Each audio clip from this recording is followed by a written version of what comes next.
Peace to everybody. Peace to the family.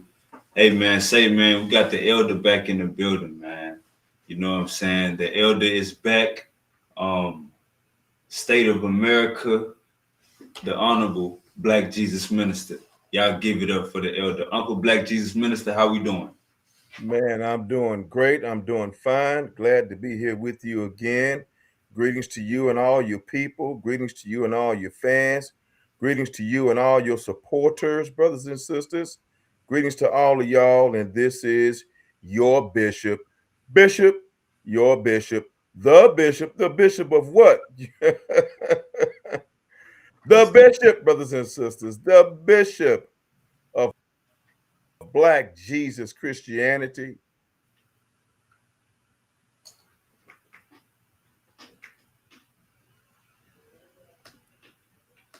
Look like you failed out, elder. You gonna come back.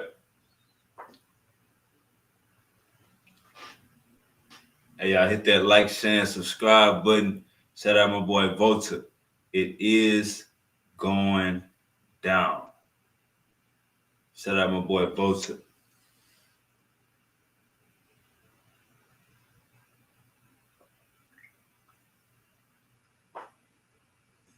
About to get Unc back up in here.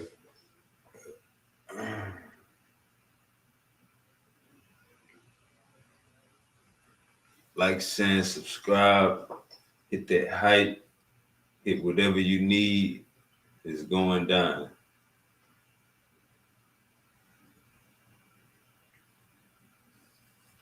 It is going down. We gotta wait for Black Jesus to get back up in here. I think his phone died.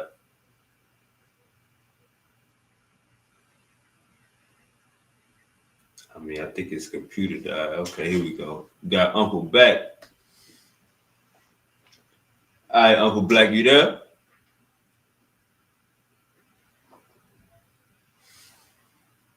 Yeah, I think Uncle he coming right in.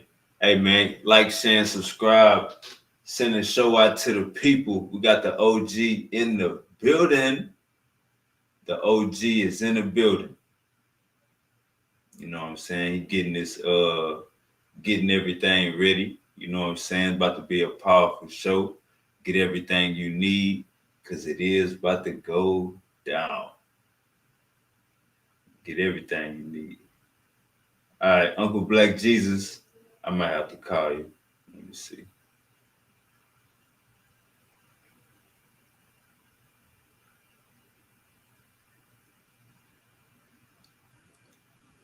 All right. Let me see.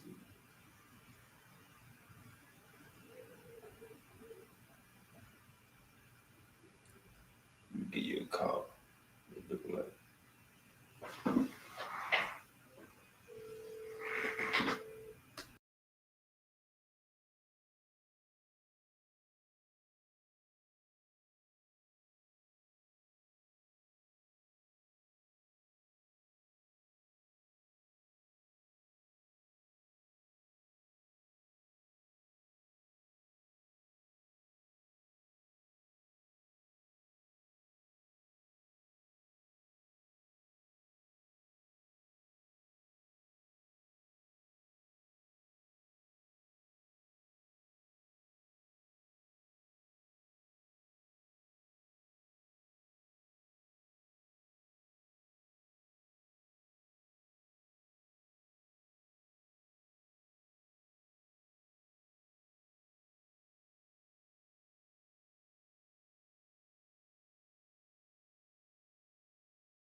You good, huh?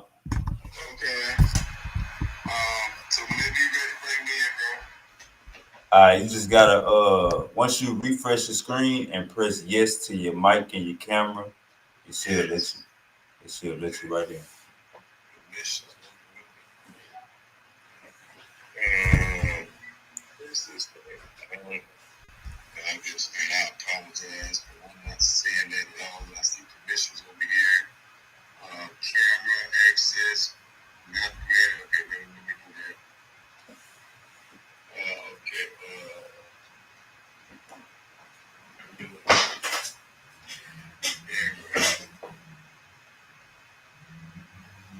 All the fix. Camera access not granted. Fix it.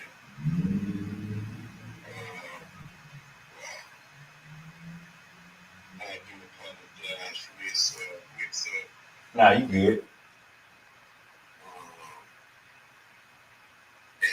You know what? I probably just need to go out and click the link all over again, bro. Yeah, that's all you need to do. Yeah, all right, bro. All right. I'll be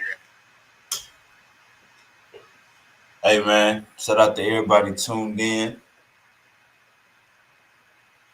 It's 11 o'clock in the morning in Houston. I'm sipping on some Dr. Pepper like my Aunt Deborah.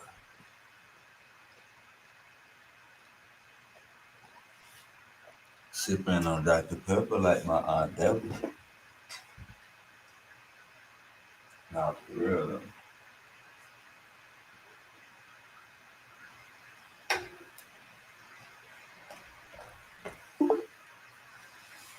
All right, we got Unc back in the building. Everything is good. Good. Hey, everybody, I apologize, brothers and sisters, but again, to those of y'all who know and to those of y'all who don't know, this is yours truly, your boy, your Bishop Black Jesus, minister, brothers and sisters, balling and crawling, swinging and banging, brothers and sisters, all the way from Houston, Texas, by any means necessary. My goodness, don't mess with Texas. Swinging and banging. For real, dog.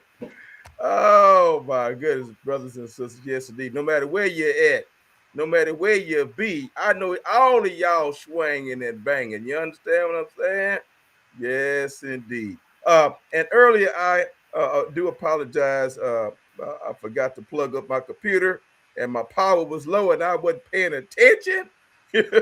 So I apologize for that. And I was right in the middle of trying to explain, well, Negro, what you the bishop of if you is the bishop?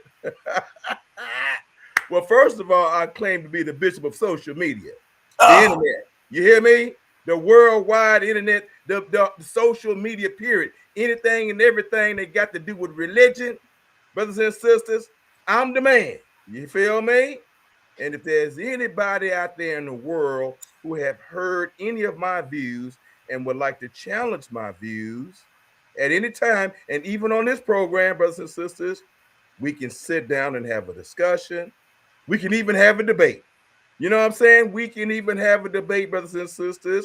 And many of you all may remember or know me from being the reigning debate champion at Sarnetta TV, the epicenter of the conscious community. I reigned there as the debate champion and a defender of Christianity, brothers and sisters. All right, Black Jesus Christianity for 5 years straight. Five, five, 5 years straight. Y'all hear me? And most famously, that came about in my opportunity of defeating the famous and the infamous, the so-called famous Brother Polite. Shout out to Brother Polite, wherever you at, bro. Bishop Black Jesus Minister, dear brother. Whether you're guilty or innocent, but the law says you're guilty, brother. I still love you and I'm praying for you. You hear what I'm saying? And God can walk and enter into your life and change your life completely and turn it around, brother. That goes for anybody and everybody. Ain't nothing that we have done, nothing that we have did, brothers and sisters, that can totally shut us off from the love of God and from the love of Christ. Y'all feel me on that? All right. So yes, I am the bishop of Black Jesus Christianity. I am the bishop of the conscious community. I am the bishop for the Reformation of Islam, brothers and sisters. I am the bishop of Black Jesus Pan-Africanism, Christian Comedicism, brothers and sisters. I'll be all of that. And, brothers and sisters, for the Reformation of Islam, brothers and sisters. Shout out to all my Muslim brothers and sisters. Shout out to all of y'all. You hear me? In the name of Black Jesus, the true Christ Messiah. Did y'all hear me? Black Jesus, Black Isa, the true Christ Messiah. My goodness, I'm once again right here with my man, Brother Wavy. Shout out to you, brother. And again, much love to you and all your followers and supporters, brother. Thank you very much. And I'm looking forward to some comments and questions from the audience, and maybe we can bring some other people in on the conversation. I just love stuff like that. You know what I'm saying? Because that's the way I learn. I learned from you all. Okay? You feel me? And we all learn from one another. Most definitely. I'm gonna try to cover at least 5 topics, and then we can drop that link. And you know what I'm saying? You could, you say you like it, so we're gonna do that. Like it like that, brother. Yes, indeed. Like it when it's hot, bro. I ain't gonna drop it. I'm gonna handle it, bro. Even if I gotta do like this here. You know what I'm saying? Yeah. Bro, never scared, bro.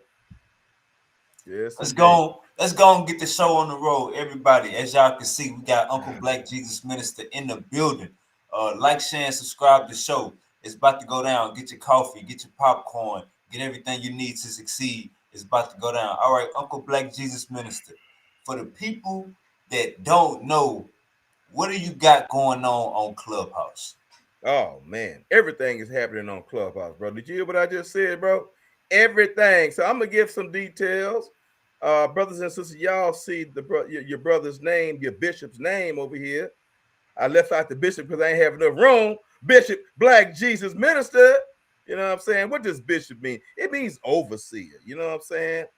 And I see myself as being appointed and anointed by God and by the true Christ Messiah, Black Jesus, as being the bishop of social media, brothers and sisters. You hear me? Somebody's got to take that helm. Somebody's got to take that reign to bring unity to all the different factions of religion, of people all over the world, and Black people too, who are also fractioned among the different religions as well. That unity is possible, that unity is real, and unity can be based on truth, brothers and sisters. And people keep asking me, well, how can you be a Muslim, Black Jesus, and a Christian, and an Israelite, and all these other things, and a Pan-African? How can you be all of that? Well, brothers and sisters, we don't have enough time to go into all of those details because that's not the type of show that this is on today. We're discussing the state of America, which is very, very juicy. I know y'all been following the news. I know y'all been following things. You know what I'm saying? And this is an opportunity for me to share some of my views, and you all to do the same. And so, brothers and sisters, I want to thank you all again for being here. So again, unity of the human family is my ultimate goal. And it's going to happen whether you like it or not. Did y'all hear me? God and his Christ is calling upon the ultimate unity and the reunification of the human family. Do y'all hear me? That's going to happen whether you like it or not. Okay? You're going to either be part of God's plan or you're going to be excused. You hear me? But in the process, you know what I'm saying? We got to take care of first. We got to take care of what's first. We got to take care of ourselves and our own families individually, right? You got to take care of your family, yourself and your family before you go take care of somebody else's family, before you try to go save the world, right? That's priority number one. Priority number two, as a Black man, we have to redeem and we have to empower the Black family and the Black community. The Black family is the epicenter and the foundation of the Black community, and specifically and most definitely foundational Black Americans. Yeah, I'm borrowing Tariq's word, foundational Black Americans. But let me say something to my brother Tariq real quick. If there's a Tariq fan, or if Tariq might be chiming in on today, I don't know. Tariq might be watching you at this time, brother Wade, or he might catch you a little bit later. All right. So, brother Tariq, brother, I love you, brother. I respect you, bro. You hear what I'm saying? And Bring it out, Elder. I have been a follower of you for a long time and have learned a lot. And a lot of people, brother, look up to you, rightfully so, and follow you, rightfully so. But dear brother, the legacy of self-hatred must be destroyed. You are destroying your legacy and your movement by postulating the sickness of colorism and self-hatred, the sickness of colorism and self-hatred. What is you talking about, Black Jesus Minister? I'm talking about you, my dear brother, my great brother. Running around here talking about you not an African, that you're a Native American Indian, you're the original American. We're going to stop that goddamn madness, bro. That's a goddamn lie. Did you hear me, Tariq? If anybody know Tariq, holler at my boy and tell him that his bishop, I'm your bishop, Tariq, because I'm the goddamn bishop of religion, all religions. You understand what I'm saying? Even the African spiritual religion that you claim to ascribe to yourself. Same thing with the great Umar Johnson. Umar Johnson, your bishop is talking to you, bro. You hear what I'm saying? I'm your bishop too. And I'm a fan of Umar Johnson. You hear what I'm saying? I'm a fan of both of you brothers. You hear what I'm saying? But when it comes down to the ultimate truth of religion and hating on and trying to poo-poo on our African Christianity, did you hear what I just said, Tariq? Did you hear what I just said? Who else would I just mention? Who's the great brother I just mentioned? Tariq and Dr. Umar Johnson. Yeah, Umar, my bad. Yeah, Dr. Umar Johnson. Y'all hear me, man? I love you brothers, man. You hear me? But y'all niggas gonna get right, bro. And I'm here and I'm equipped to get y'all right. You hear me? That you guys will not sit up here and tarnish and destroy your legacy with goddamn foolishness. I know y'all handling a lot of stuff and a lot of people. You hear what I'm saying? You feel me? But Umar Johnson, all the little slick ass stuff that you got to say about Christianity, brother, you come see me, bro. You feel me? And I'm going to straighten your big ass out. You hear me, bro? And I love you, bro. Same thing Tariq with his big ass Tariq. I'm going to straighten your ass out with this goddamn self-hatred talking about you ain't no damn African nut. You's a goddamn nut, bro. What the hell's wrong with you? Talking about you ain't no African. And every other Negro in the world, and especially here in Americas, sitting up here, I ain't no African, I ain't black. You done lost your damn mind. White supremacy has whooped your ass. You hear me? You are still a peon of white supremacy. You are still a peon of the slave master and the slave master's children. To sit up here and deny your great African heritage and DNA as the original man of the planet, as the original image and likeness of God, you have lost your goddamn mind. Okay? So, Brother Tariq, I love you, bro. If anybody know that, brother, y'all get the word out. Tell him the bishop is want to have a sit-down conversation with my brother. Same thing with Umar Johnson. You hear what I'm saying?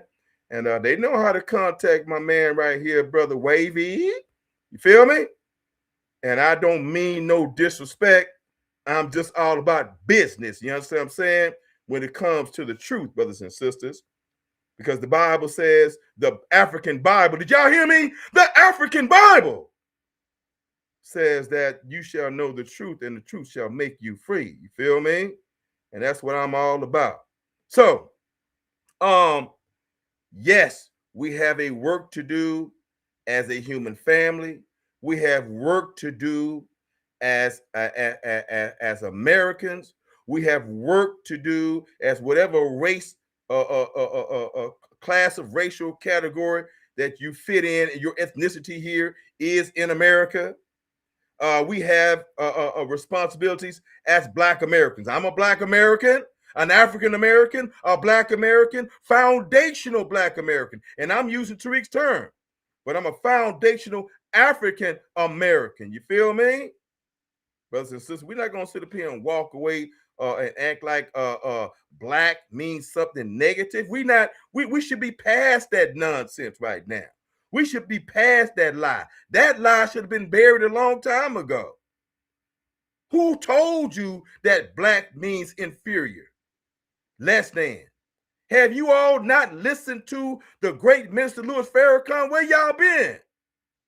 He inspired me. Have you not listened to Malcolm X? Where y'all been? Have you not listened to MLK? Have you not been in some Black, well, in some Black churches, yeah, they fell for the okie doke, but not all of them. You hear what I'm saying? You feel me? All right. So again, brothers and sisters, I'm glad to be here. And Brother Wavy, if you oppose your first issue that you wanted me to address, because I kind of sidetracked myself just a little bit there. Nah, you basically broke it down good. You said you over there building. You know what I'm saying? You building a family, getting a unity. Oh yeah, you was asking me what all am I doing on Clubhouse? Yeah, we doing everything over there, y'all. Same stuff I used to do over at on my YouTube channels. Same thing I used to do on Sonetta. Y'all need to also chime in on Clubhouse. We have a debate league. Our debate league is called the Ultimate Debate League. The Ultimate Debate League, brothers and sisters. We're the greatest debate league on the planet. We're greater than Sonetta. We might not be greater in numbers, but when it comes to content and when it comes to the level of debaters, we got the greatest, brothers and sisters. We got the greatest debaters. And some of our champions, you all have had an opportunity, and debaters, you all have had an opportunity to see them on Sonetta. And how did they come to Sonetta? Because they came through the Ultimate Debate League. You hear me? One of those great champions, our first great champion of the Ultimate Debate League, was the one and only sister, Miss Christina Nick. Christina Nick, brothers and sisters. How many of y'all remember Sister Christina Nick? Yes, indeed. Miss 2024, the first, a woman. To all you men and women out there, especially you women who've allowed these men to deceive you, to make you think that you're not as intelligent as men are. Now, we know the majority of y'all don't believe that lie. You know what I'm saying? Okay. Christina Nick rose above the ranks, and I'm talking about she went through the fire with the caliber of debaters that we had, and she prevailed and became our first debate champion of the Ultimate Debate League. Shout out to Miss 2024, the great Miss Christina Nick, who I discovered and found and met on Clubhouse. And I will say, you know, Clubhouse is no longer a small audio app. It has grown tremendously, and there are a lot of tremendous people on that platform. You know what I'm saying? And our latest champion, Mr. 2025, Mr. 2025 goes by the name of DOC of the Apocalypse. Do y'all hear me?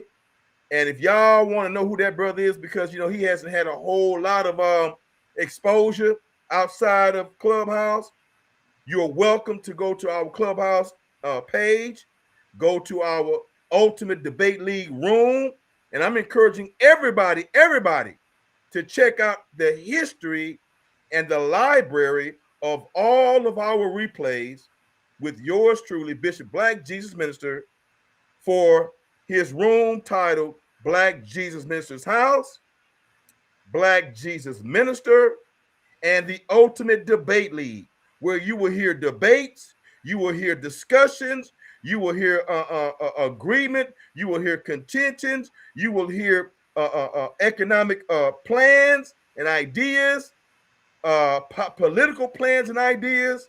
And one day I'm gonna get a chance to come back here and introduce you guys to an economic plan that I have called the Exodus movement. The Exodus movement. You hear me, y'all? Okay. So we all got to stay busy, man. Our Bible says, occupy till I come. God says, occupy till I come. Jesus said, occupy till I come. Stay busy, brothers and sisters. Y'all hear me? And your number one responsibility is yourself first. I'm not talking about being selfish. That's not what I'm saying. Because you can't help nobody if you're in a bad situation, right? Make sure things is good with you. Make sure that the people that are around you are good for you.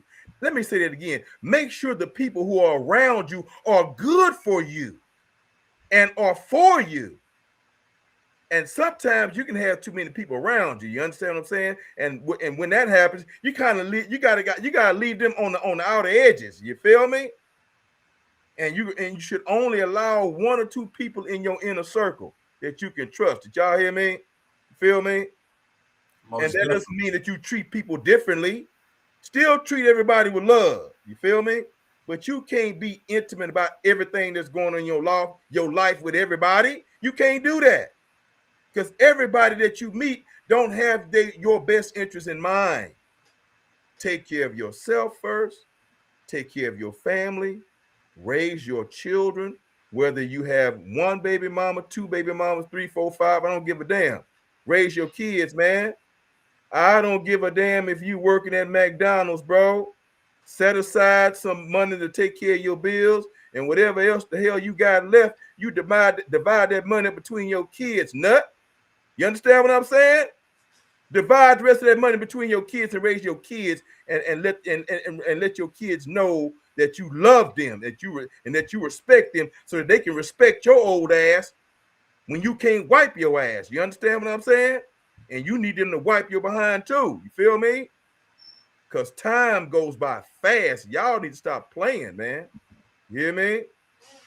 And let's keep it real with our women.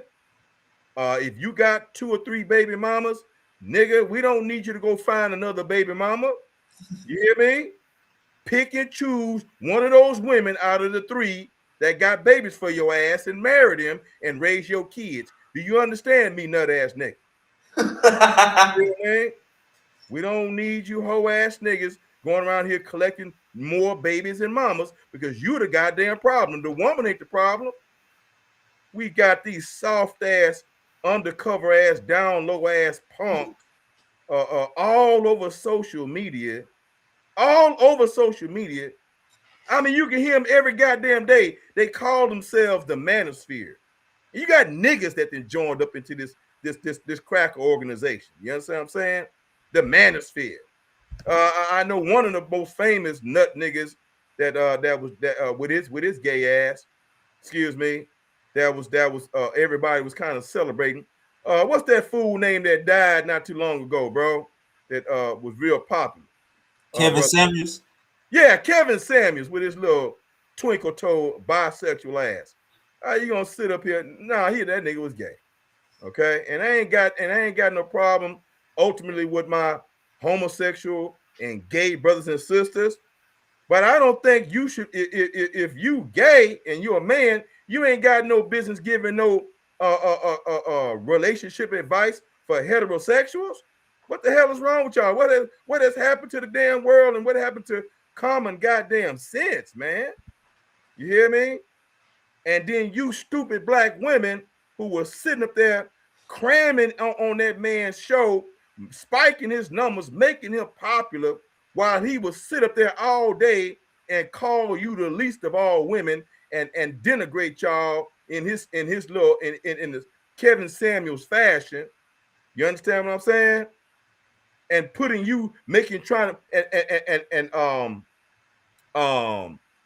and bolstering the falsehood, the demeaning falsehood and the wickedness and evil that comes from the spirit of Satan itself, of trying to supplant black women as if black women are the problem or the ultimate problem in the black community, and that black women are the least women on the planet and the least desirable women on the planet. And some of you sycophant black men, y'all believe that, bro. You believe that. How the hell you gonna sit up here and think something like that and say something like that, and your mama is black, your sisters are black, all the females in your family are black? What is wrong with you? What's that other sick Negro that turned on us and did that name? He had that fake Spanish name. What was that Negro name? Somebody. Gorilla Hebrew? No. He had the fake Spanish name, and he was always anti-black. God damn, that his name won't come back to me. Kind of black. Nick bald-headed, black, dark-skinned brother. It'll come back to me. Somebody put his name in the chat. Y'all know who I'm talking about. Jesse Lee Peterson. Same vein, same foolishness, and another sycophant who's in that same vein. Jesse Lee Peterson. Jesse Lee Peterson. Yeah. Y'all know who I'm talking about? These kind of Negroes that I'm talking about. You feel me? And I'm here to tell each and every one of y'all that these Negroes are agents of white supremacy. I'm telling y'all, and some of them are being paid to go on social media to sow this type of discourse and division between the black man and the black woman. Because the black man and the black woman and the black family is perhaps one of the most powerful forces here in the world and in America. My goodness. And the forces outside of us have known this from the very beginning. And they still know it now. But for some reason, you don't know it. You haven't learned it yet. And they're sitting up here, and you're a willing participant to sit up here and join with the forces of demonic white supremacy. You hear what I'm saying? To try and besmirch and destroy the black family, to divide the black man and the black woman, and to sit up here and have the unmitigated gall to tell a big fat lie that the black woman is the cause of the erosion or the problems and the ills that we have in the black community. That's a goddamn shame.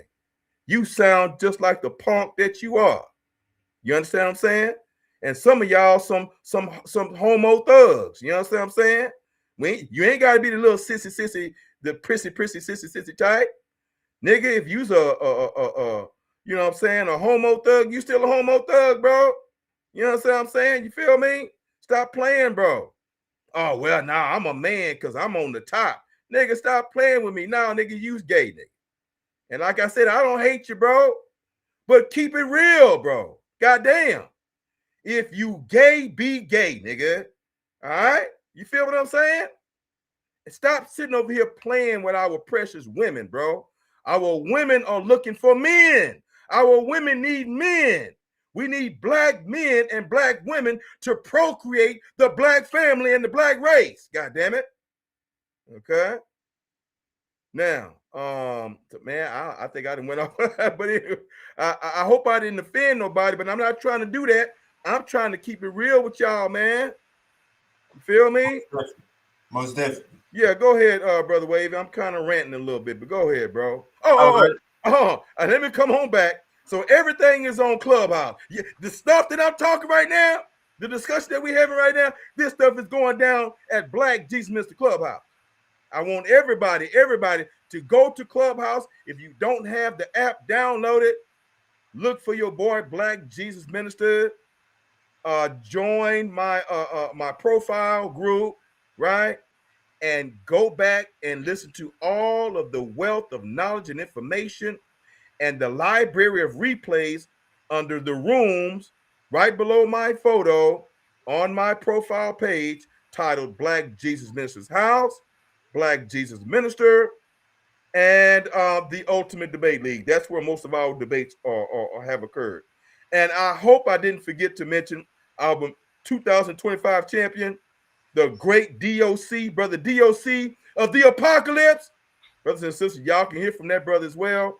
Check out his debates on Clubhouse as well. Brother DOC of the Apocalypse, a bad brother. And DOC's runner-up champion, and he's still a champion, is the great Pastor.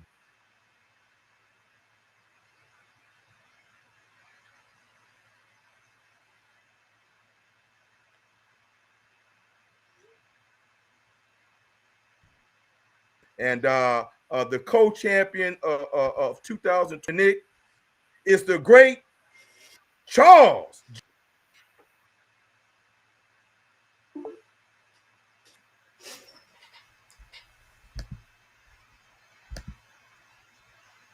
Did you lose me again? You good, huh? Okay, cool. How many of y'all seen the great Charles Johnson over there at Sarnetta?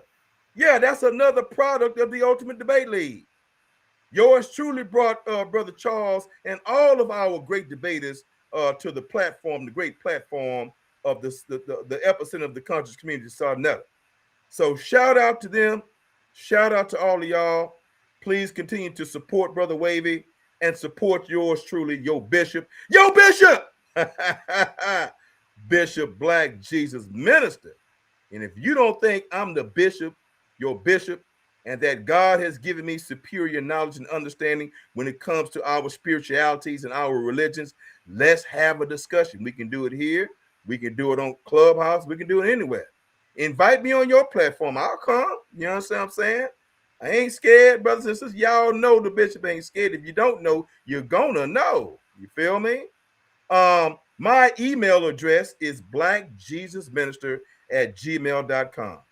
My email address is blackjesusminister, all one word, @gmail.com. Let me say that one more time. Blackjesusminister, all one word, @gmail.com, and holler at your boy. And later, we can also exchange telephone numbers to make our communication that much more convenient and easier. Okay. So, Brother Wavy, what's next on the table, bro? Let's get it. All right, so Uncle Black Jesus, you got the people over there in Israel. They saying that they are the real Jews. How do you take in that statement?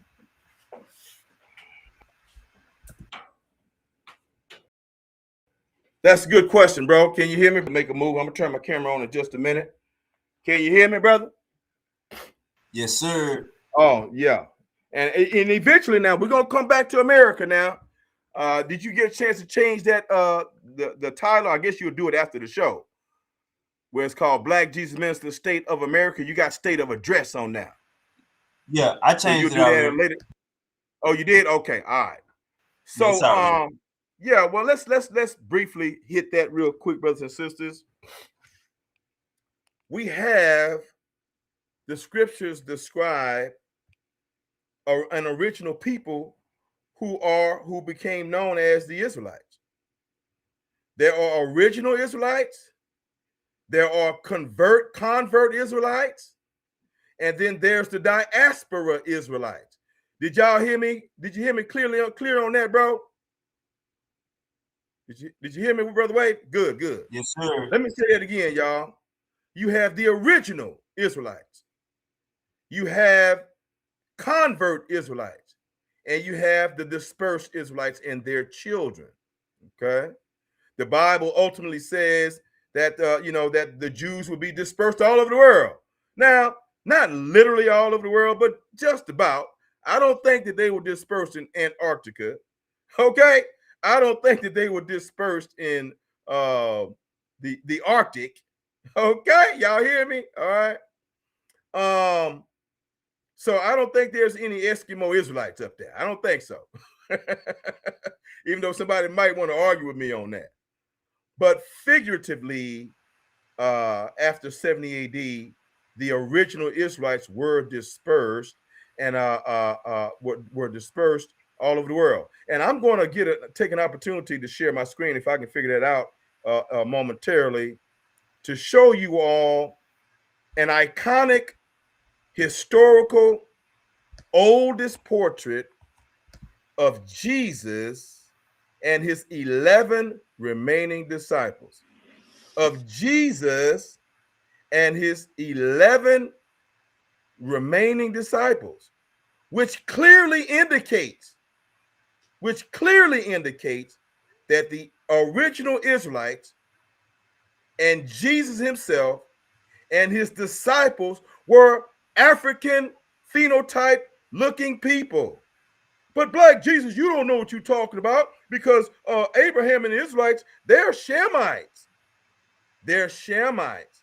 And the Shemites are Shemitic people, Arabic looking people, Middle Eastern looking people, so on and so on, which is true. But the corrective information that you fail to include in your knowledge base on this particular issue is that Abraham may have been a pure Shemite. Abraham, Isaac, and Jacob may have been pure Israelites, but their children and their children's children and their children's children's children, even Abraham himself, okay? Starting with Abraham, Brother Wavy. Brother Wavy, Abraham had 2 other wives and children by them. With his original wife, Sarah, he only had 1 child, and that was Isaac. And then with Lord, why am I sitting up here drawing a blank? But we're talking about Ishmael's mother, right? What was Ishmael's mama's name? Y'all know who I'm talking about. Yeah, okay. We know what you're talking about. Go ahead. Yeah, Ishmael mama, he had a child by her. All right. And then I believe he had like 8 kids, if not more, with Keturah. All right. Ishmael mama was an Egyptian, an African, right? An African. Keturah is an Ethiopian, an African.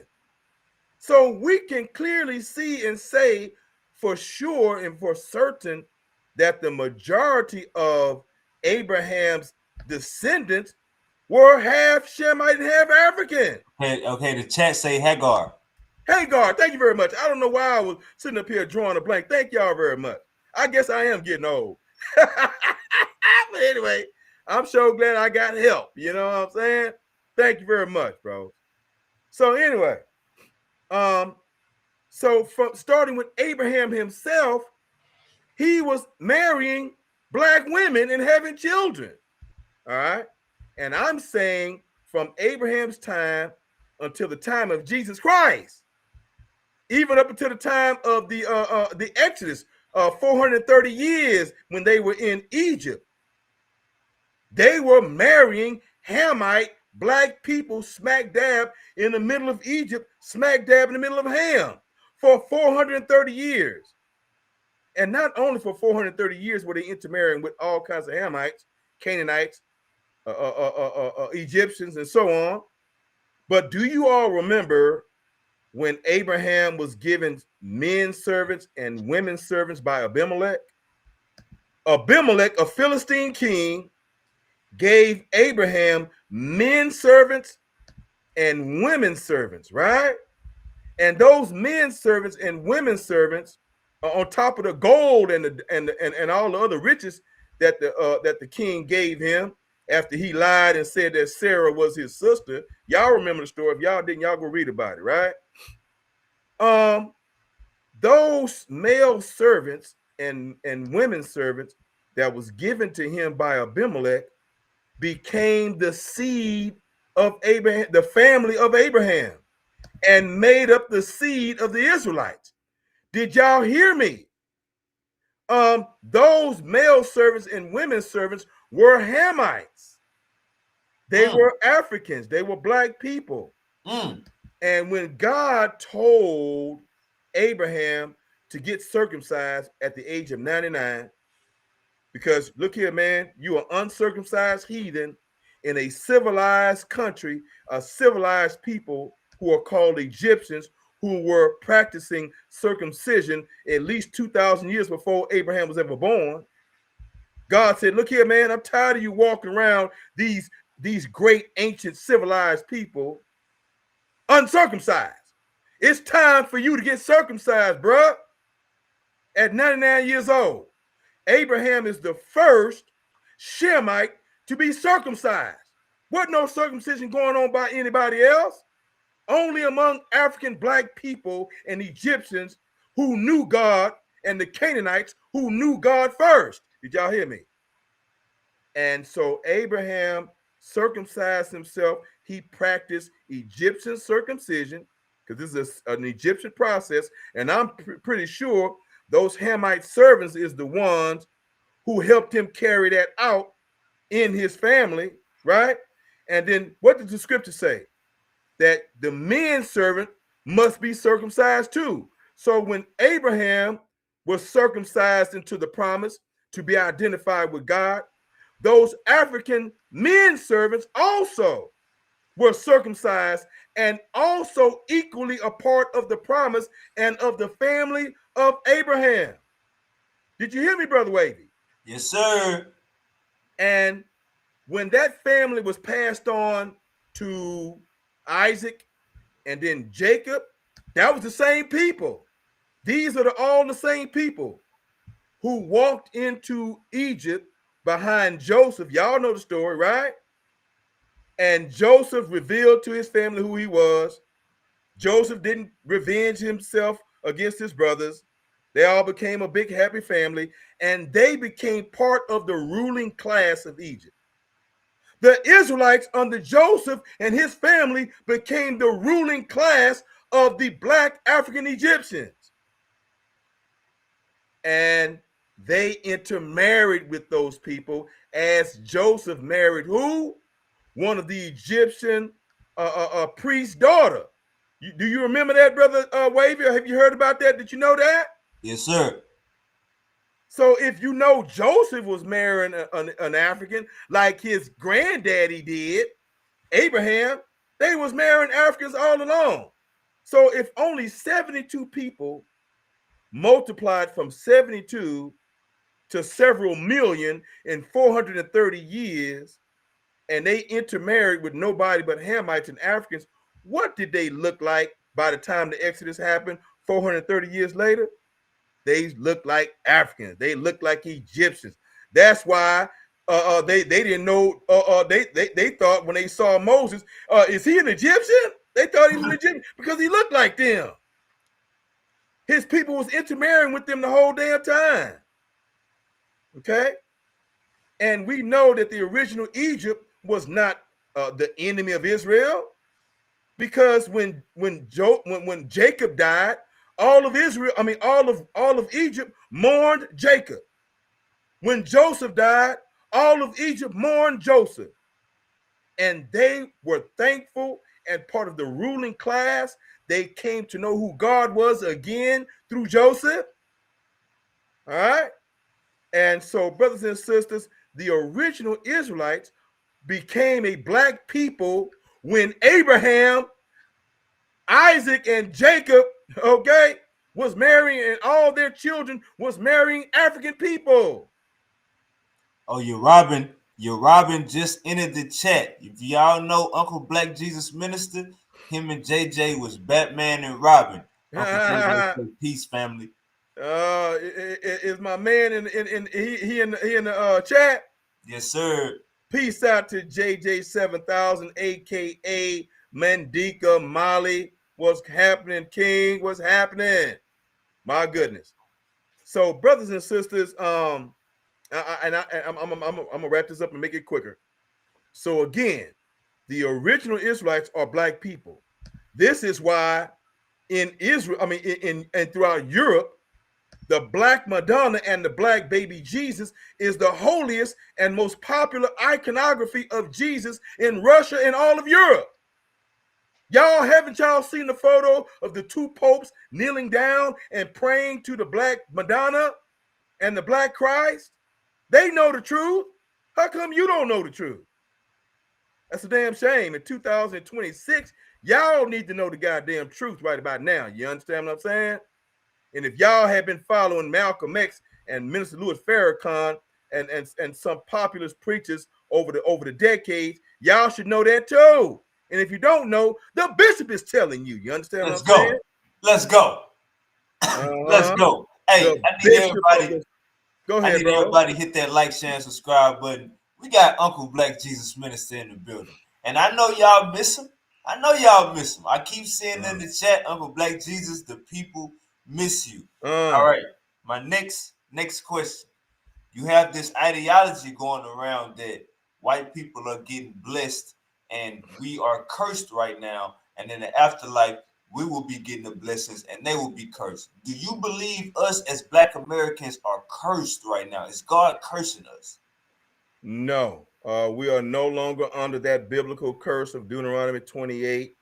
Our ancestors here in all of the Americas, North America, Central America, South America, and the Caribbean, we have paid the price. We have carried the burden, and even our Israelite brothers in Africa through colonialism, which was a type of slavery too, that they still endure. All right. Let's not get it twisted. The entire continent of Africa is still under the thumb and under the foot of colonial powers today, just as we are under the foot of racism today here in America and throughout all of the Americas. Okay. But the curse ended, brothers and sisters, with the end of slavery. Did y'all hear me? The curse ended when slavery ended. Does that mean that racism stopped? That people stop hating you because you Black? Jealous of you because you Black? No, that ain't gonna stop. But don't sit up here and be a nut and be a fool and sit up here and denigrate and perpetrate that whatever suffering that you're encountering right now is in any way close or equal to the suffering of our enslaved ancestors after 1865 here in the United States, and much later in South America. I think Brazil was the last country to bring forth an Emancipation Proclamation freeing all the slaves. And for those of you who didn't know, now you know, England freed their slaves before we did. So when slavery came to an end, that was effectively the end of our punishment for what? For rejecting Jesus Christ. Did y'all hear me? Did y'all hear what I just said? For rejecting Black Jesus, the true Christ Messiah. The scripture says that Jesus came to his own and his own received him not. And who were the people that embraced Jesus before Israel did? The Europeans did. And God blessed them and gave them the fatness of the land. And not only were we responsible for rejecting Jesus, we were responsible for his death. Right?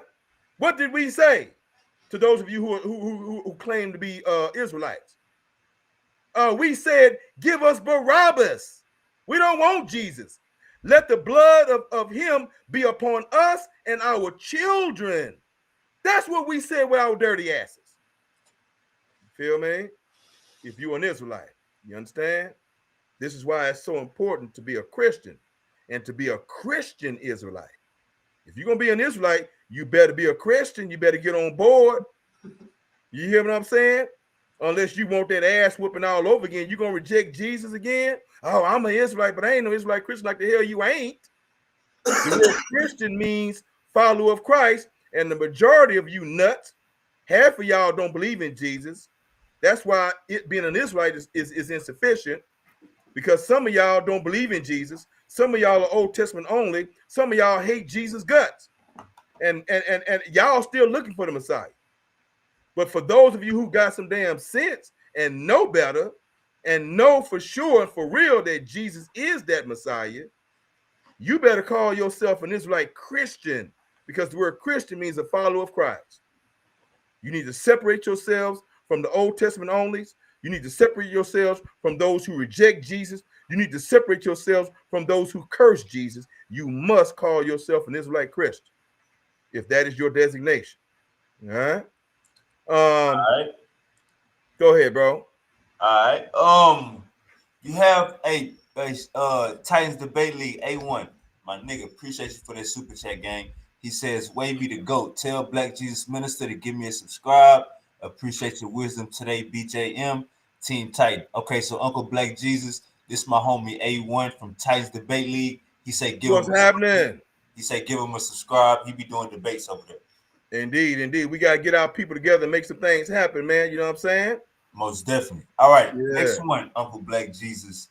When we say you got people around setting up GoFundMe's for $40,000 for a funeral, do you think $40,000 is too much for a funeral? Yeah. It all depends on how I mean, if that's what you want, then it ain't. If that's what you want, then it ain't. But if you on a budget, that's too damn much, bro. You understand what I'm saying? A funeral should not cost no more than $15,000, in my opinion. And I do believe it can be done. You know what I'm saying? I don't know all the ins and outs to give y'all the advice to how to go about making that happen. 10,000 at a minimum, even $10,000 is a lot of damn money. You know what I'm saying? You feel me? Working class family. You understand what I'm saying? For real. But this is why it is so important to have that life insurance paid up. Y'all hear me? That life insurance is very, very important, y'all. You feel me? And you won't put yourself in that position to where you have to go online and ask people to go fund you to pay for a loved one's burial or cremation or whatever. Did y'all hear me, brothers and sisters? And I know that being able to do that is a struggle as well, because that's what's going on in America. Everybody's, living paycheck to paycheck, Brother Wavy. You feel what I'm saying? And that's been going on for a long time, bros. But thank God, the Democrats, and I would have to say that for the longest, I kind of classified myself as a Democrat, but I have voted Republican too. But I now sort of identify myself as an independent Republican because of my stance on immigration. We can talk about immigration, brother, since the topic is the state of America. That might be another topic in this discussion that we could talk about. I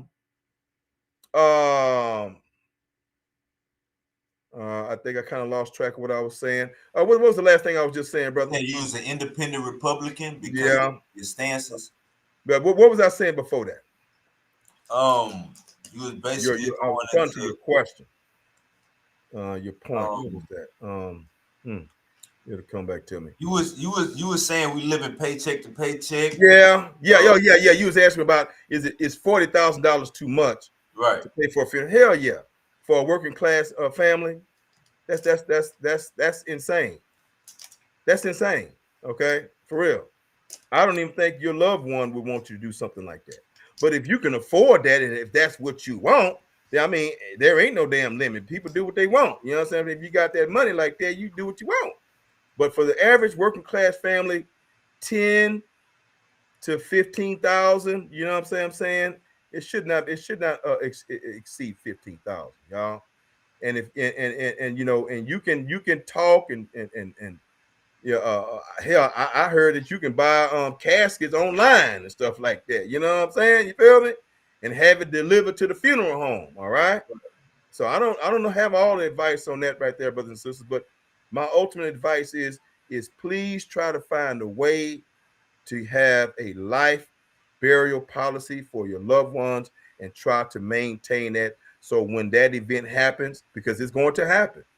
It's going to happen, y'all. We going to get up out of here. And there's going to be a damn judgment day. Y'all hear me? It's going to be a judgment day, nut. Sitting around here thinking that you can do whatever the hell you want to do and you just going to die, nigga, and you ain't going to answer to nobody? With your sick ass. Excuse me? Yeah, God ain't playing with you niggas, bro. You hear me? White people, either crackers, whatever I'm saying, white brothers and sisters, Indian, Mexican, whatever the hell you is. You know what I'm saying? Over there murdering y'all people down there in Central and South America and Mexico like some goddamn demons, bro. Cutting people's heads off, kidnapping children. They going wild. They wilding down there in Mexico and Central and South America. They wilding, bro. And I like how you brought up, you said you was for immigration. But when we out here kidnapping other presidents that's not a Mexican president, What does that say about the whole scenario? How you feel about all that? Oh man. Well, the way I feel about that is that ultimately, I think that Maduro being snatched up like that, bro, was a good thing. Why do I think it was a good thing? All right. Because 8 million people, 8 million people. I'm going to say it again, bro. 8 million people ran away from Venezuela, and a big chunk of them 8 million people ended up here in America seeking asylum. Something is wrong with the leadership. Something is wrong with your country if 8 million people are bailing out on your ass. Mm. Huh? I don't, you know what I'm saying? I am for a country's independence. I don't think America should be bullying people like that because America's been doing this for a long time. Now, that was the most dramatic. I mean, goddamn, it got the whole world's attention for real. You understand what I'm saying? It was a Right. bold ass move, right?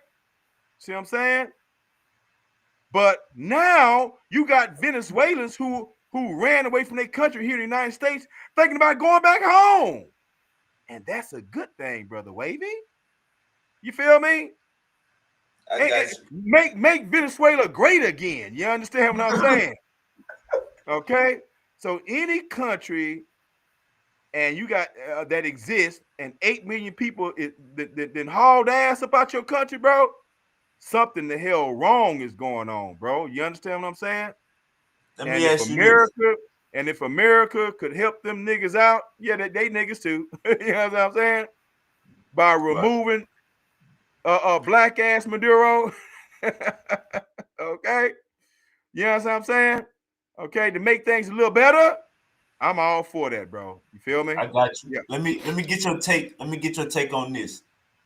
The soldiers said when they was getting raided, like they brain started not working, they nose started bleeding, and like they felt like they couldn't move. Like they used some subsonic, hyperponic weapons on them to make them like be like mummies or something like that. Did you hear about that? Repeat that again, bro. So the Venezuelans said when America moved in, they brain like shut off. They said they start bleeding out the nose, and basically like it felt like they was all about to melt. Are you talking about the capture of Maduro? Yes, sir. Okay, and who was doing all this bleeding? The people that was protecting Maduro? Yes, sir. They said they couldn't do like they couldn't move their body. Uh-huh. So I think Well, America brother, you used know what, some type of brother? But let me say this here. I don't. There's look. The cutting edge of technology always filters its way first to defense and military purposes. right. You understand what I'm saying? Um, I heard they already laser guns, and we've already seen a damn laser being shot from a damn ship that America has, right? If y'all haven't seen it, y'all can Google that up. And they got these naval ships now that shoot lasers, man. Okay, all right. So it wouldn't surprise me of the type of whatever type of cutting edge technology that they may have had, and it's very plausible that they did use that to see how well it worked. Not only was it a mission, but it was also an experiment too. You understand what I'm saying? Okay. So I would say that the probability of that actually having happened, where the United States was, experimenting with their newest gadgets, military weaponry. Yeah, that's a high probability right there, bro. Most definitely. Most definitely. Man, we got with the Epstein files, man. What's your take on all of this? First, there wasn't no files. Now there Man, is some files. What's your take on all of this? My goodness, bro. I'm glad you brought that up because the whole world is talking about the Epstein files, bro. I'm trying to pull up this portrait that I want to share with you guys. Let me do this first. There it is. And I'm gonna share my screen, and then we're gonna talk about the Epstein files. All right. Let me get rid of this. And let me get rid of this. And I'm gonna leave that. Okay, see. Let me see. How do I share my screen? Share screen. I see it. Gotcha. Okay. Is this it? I think that is it. Yes, it is. Okay. Share. Okay, I'm sharing my screen, Brother Wade. If you'll pull that up, bro. Sisters, y'all are y'all looking at the screen, brothers and sisters? Yes, All right, sir. thank you, Brother Wade. Brothers and sisters, this is the historical, real, the historical, anthropological, real, a real portrait, the oldest portrait of Jesus and his 11 remaining disciples. Do y'all see that? And where can this found? Where can this be found? It's found about in the museum of the first worldwide Christian African church, the first Christian church, worldwide Christian church. What no Rome and Constantine, and they not the first worldwide Christian church. No, the first worldwide Christian church, brothers and sisters, and I've been teaching this for a long time, is who? The Egyptian Coptics. The Egyptian Coptics, brothers and sisters. They are the original worldwide church. They are the original popes. The name Pope, the term Pope, come from the Coptics. All of the regalia, all of the ceremony that you see that the Roman Catholic Church does, they copied it from the Egyptians, the Egyptian Coptic Christians, Africans. Christianity is an African religion, an Egyptian religion. Did you hear me, Brother Wade? Yes, sir. Brothers and sisters, this is the oldest portrait of Jesus and his remaining 11 disciples. Y'all remember what happened to number 12, right? Y'all remember what happened to Judas, right? It was originally 12, but we know what happened to Judas with his dirty ass, right? And so there was only a remaining 11. That's why if you go ahead and count them, oh, Black Jesus, he don't know what he's talking about. Go ahead and count them. 1, 2, 3, 4, 5 on the right. 1, 2, 3, 4, 5, 6 on the left. 6 and 5 is 11. This whoever painted this, they were going to be accurate historically. Okay. This is the oldest portrait that you all can go see right now, and go to Egypt and go to the Coptic Museum in Egypt, in Cairo. I believe it's in Cairo, and see this oldest iconography image of Jesus in the world. This is one of the reasons why throughout all of Europe, Jesus is worshipped as the Black Madonna, his mama, and Jesus is worshipped as the Black Madonna and Black baby Jesus, because they know he Black. So if Jesus, after the Exodus, came on the scene in 30 AD, you understand what I'm saying? And the Exodus was like what? When was the Exodus, y'all? I think that was like 1000 and something BC. Here Jesus coming 1,000 years later, and the Israelites was intermarrying with the Egyptians for 430 years and 1,000 years and 2,000 years, and then boop, Jesus is born. Boop, Jesus is born. You hear what I'm saying? Look at what these Israelites look like 1,000 or 2,000 years later. Do they look like white people? Do they look like some damn Arabs?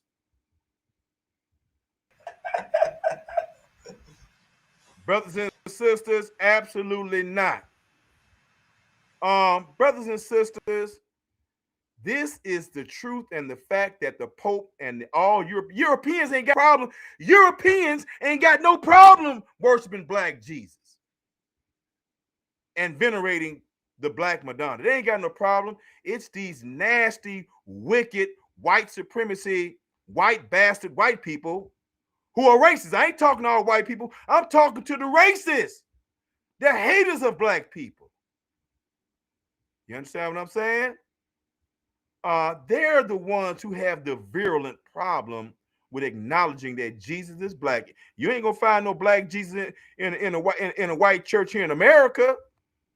You might find one in the Catholic Church. You might in the Americas, because racism was ratcheted up on a higher level here in America, in the Americas, brothers and sisters.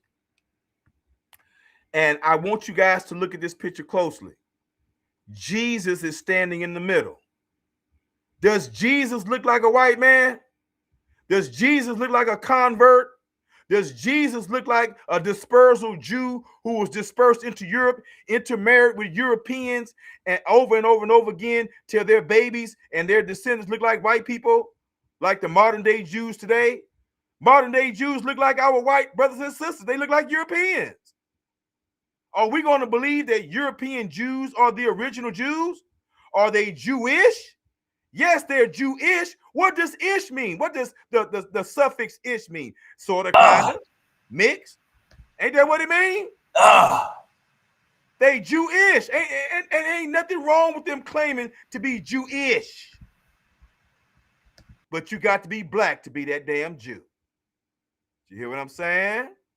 You got to be that Black. You got to be that African Black. You got to be that Ham Black. You got to be the Egyptian Black to be a Joe.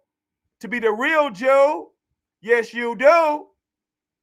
Because we looking at Jesus. And he clearly is a Black man. And look to the right-hand side of that photo.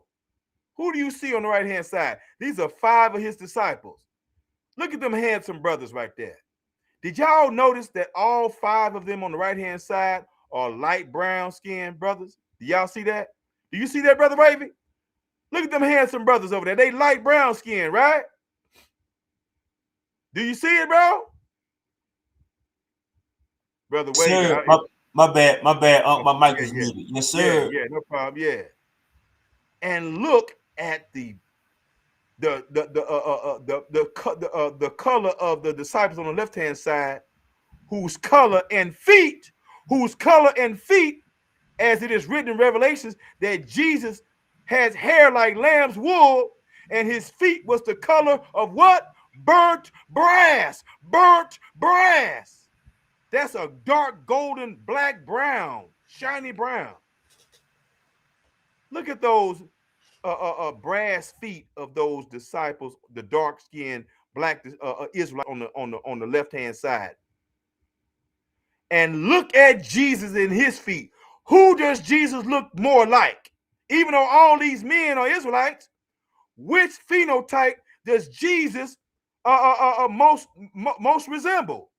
Our handsome brown-skinned Israelites on the right-hand side, to you sick-ass Israelites who love to brag about your brown skin, and the only reason you got brown skin is because the slave master raped your black ass. Every time you sit up here and brag about your brown skin and your so-called good hair, you're just celebrating slavery rape with your dumb ass. You understand? With your white man's last name. Okay? No, Jesus don't look like our handsome brown-skinned brothers over here. Jesus looked like the dark-skinned black Israelites on the left-hand side with their feet colored like what? Burnt brass. You hear what I'm saying? So, Brother Wavy, do you agree that Jesus looked like them dark-skinned brothers over there, bro? Or do he look like the brown? They all me and your color. And does Jesus look more like the darker-skinned brothers or the lighter-skinned brothers? Oh, like the dark-skinned brothers, for sure. Absolutely. If y'all can see, y'all got eyes, y'all can see. All right, brothers and sisters. So we're not going to play that game. So I had to share my screen to kind of square away this prior conversation on that. Had to get their mind right. Yeah, get your mind right, brothers and sisters. You understand what I'm saying? So yeah, the European Jews can claim to be Jews. That's why they call themselves Jewish. And everybody else, Asian Jews and all these other Jews all over the world, they Jewish. But you got to have that. You got to have that black. You got to maintain that black before you become an ish. You understand? So there you go on that, brother. Now let's go back to where we were, bro. All right. Let me. You can unshare my screen right there. And hey, I got about 15 minutes before I'm gonna have to roll up out of here. But go ahead, bro. All right. Hey, No. I got more time. Well, no, I got about 15 minutes. Yeah, 15 minutes. Go ahead, bro. The link for anybody want to come in and ask Uncle Black Jesus Minister a question. And let him do that. And let me say something. And let me say something on I'm gonna say something about God dang it, the Epstein stuff. Go ahead, brother. I'm sorry for cutting y'all. Go ahead, brother Wavy. You were saying some things. You got right on point. I did. Okay. Brothers and sisters, the United States government and even the judicial system that we have known forever to be wicked and racist and demonic in many, many ways towards black people since I was sojourned here in the United States of America. You know how other races of people always say, "Oh, you black people, all you Negroes, that's all y'all do is scream and holler about race. You're just complaining. You're just lying. Y'all are just lazy. Y'all are just making up stuff." You know what I'm saying? And now them same nut ass people, other races of people who are not white, the white man got his boot up their ass, dragging them, they mamas, they daddies, they sisters, and they parents and they children all up and down the goddamn street, shooting people, unfortunately. You know what I'm saying? This has been going on with us forever. And all the other races who we should have been coalitioning with, who should have had our back, who should have been supporting us every time we was out there in the streets crying about police brutality and racism, all of a sudden now it's real now to you. Like the great comedian said, what that brother said, God dang it. He said our Hispanic brothers, the Mexicans, the Hispanics and Mexicans have gotten their nigga wake up call. Okay? Lorraine.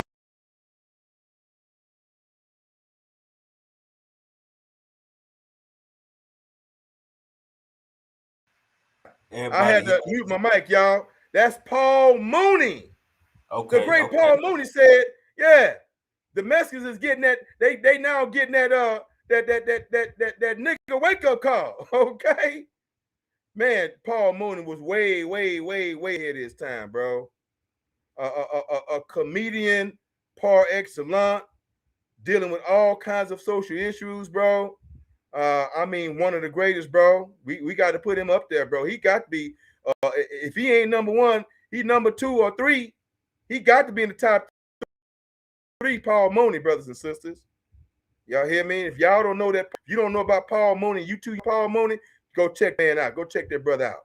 Thank God for YouTube. You understand what I'm saying? Okay. But this Epstein stuff is exposing the billionaire class, the billionaire of the world that's controlling countries behind the scenes, even here in America. You understand what I'm saying? Where the justice system has always favored them and the millionaires, all the big people, but all the common people, no, we don't get them kind of breaks. You know what I'm saying? For decades and decades, how many of y'all have y'all ever seen when a Hollywood actor gets arrested, especially in California, right? And when they arrest them, they don't leave them. They don't put them in general population cell with everybody else. And what they do is they actually don't even put them in jail at all. They come right out. They go in, they get arrested, then they got out. Now I know bail and everything is the issue for a lot of them, but they make sure they don't spend no more than 24 hours in that jail. You understand what I'm saying? They get them up out of there, bro. And they don't put them in the general population with nobody. You see what I'm saying? And so the classism, the elites, that have been getting away with everything and that are the ones who are really behind ruling our nation, who are behind, who are the money lenders to all of our politicians, is exposing the reality of the judicial system, politics, and people's individual integrity.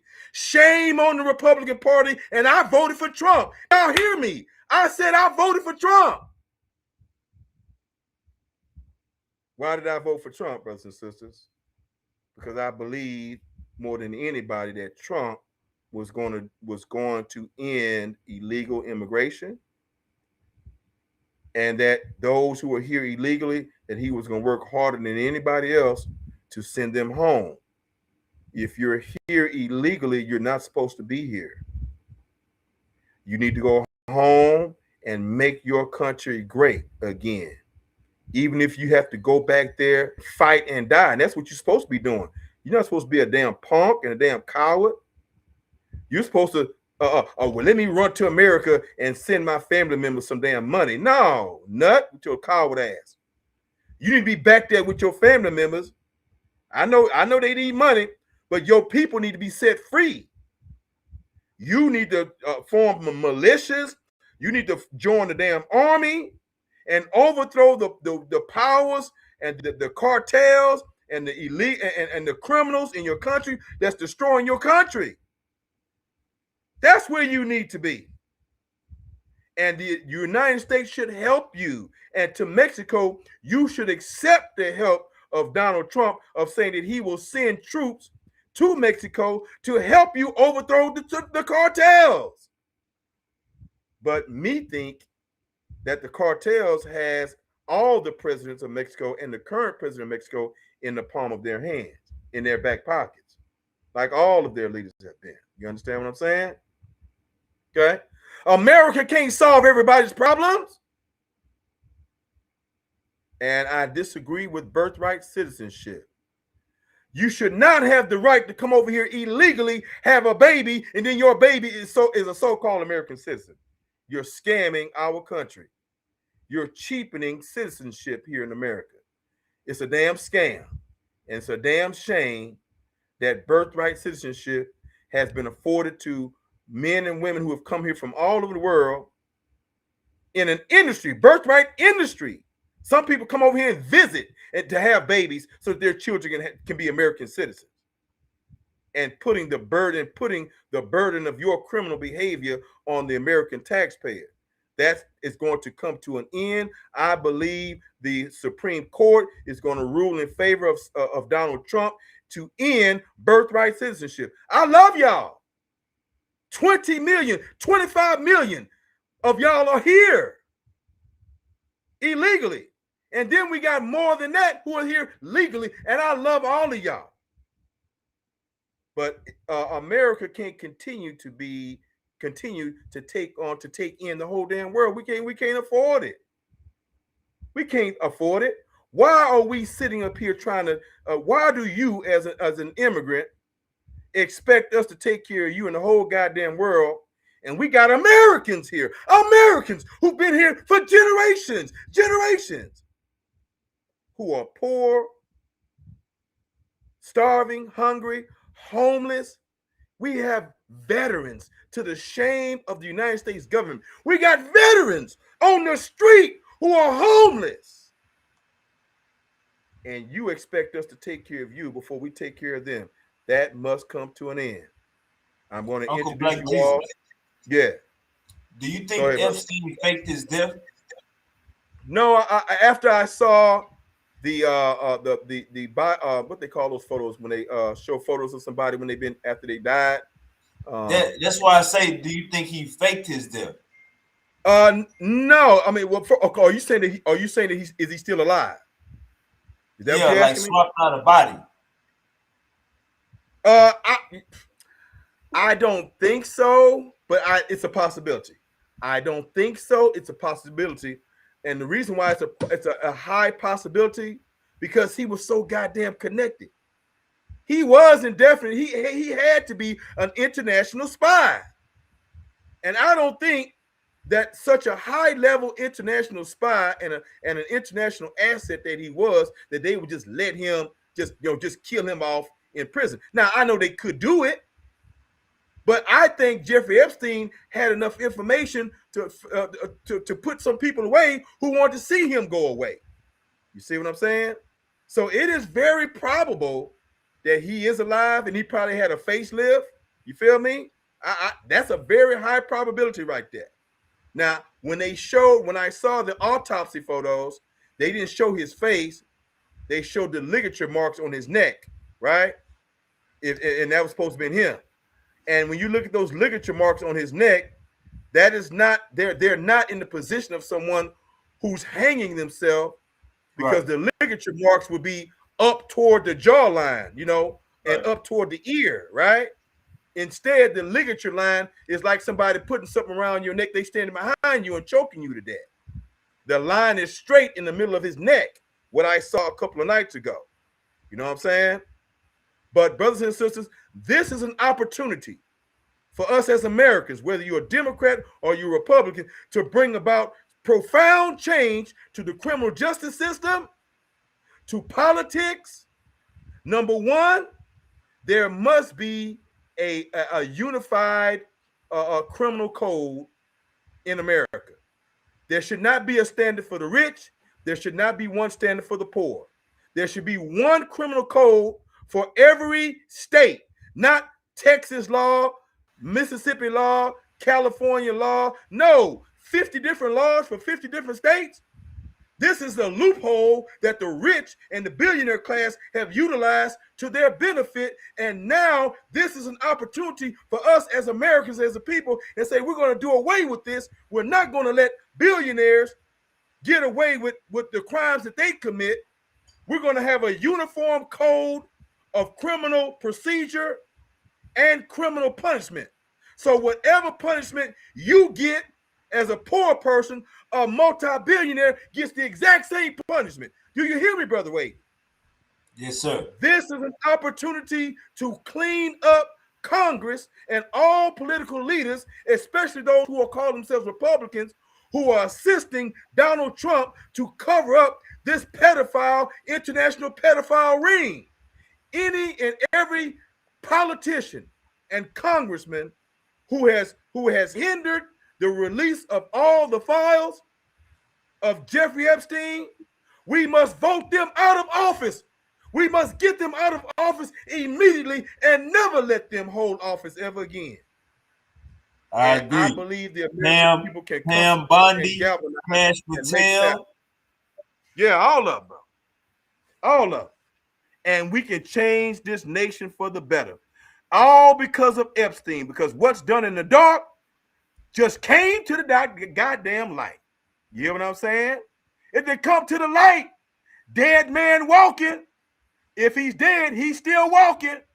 If they gave him a new face on, face off, he's still walking. And Epstein is exposing the wicked billionaire class all over the world, y'all. This man was unusual. I mean, come on. They said like 2 or 3 days. Yeah. They said 2 or 3 days before he died, he signed all his rights over to his sister or something like that. So, but let me you gotta guess. It's been a girlfriend. It's been a girlfriend. Right. My bad, a girlfriend. You gotta guess in the building. Keon, what's good? All right. Keon, what's up? What's good, Wavy? What's good, Black? What's good, Black Jesus Minister? How you doing, bro? Got another Christian with you, Uncle Black Jesus Minister. Hanging in there, bro. Hanging in there, bro. All right. That's good. Yeah. I just want to, cause I like how you going pretty much through all of America. You know what I mean? I feel that. Hey, did you see that Barack Obama just had an interview with a white guy? Did you see that, Black Jesus Minister? I did. I saw it.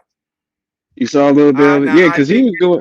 I think he handled it in a very, Barack fashion, a very professional way. But I think he could have, maybe leveled the hammer down just a little bit on Trump. But again, Don't get it twisted now. You got to be slow, a slow boat person to sit up here and think that Trump was not racist. Trump been letting us know in many ways that he's a racist for a long damn time. All right, that shouldn't be a surprise to nobody. But what was gut wrenching and just blatantly stupid as all goddamn hell, and we know that Trump will say and do any goddamn thing. He don't give a damn, and he really don't give a damn now because he ain't running for office again. I mean, to literally put that video up there, which everybody knew it had racial connotations, he just didn't give a goddamn, and he wanted to swipe at Obama because he's jealous of Michelle and Barack Obama, and he's jealous of their love and their relationship because Michelle and Barack love each other. You hear me? And he's one of the greatest presidents that we've had. You can't take that away from him. He is the president that took us out of the economic crash of, what was that, 2008? I forgot what year that was. Y'all know what I'm talking about. That was worse than that was worse than when the stock market fell back in the late 18 what was that, early 1900s. I forgot what they call that period when we had that big stock market crash. All right, it was worse than that. And I think they call it the Great Oppression. Yeah, go ahead. Say, the Great Depression. I think they call it the Great Depression.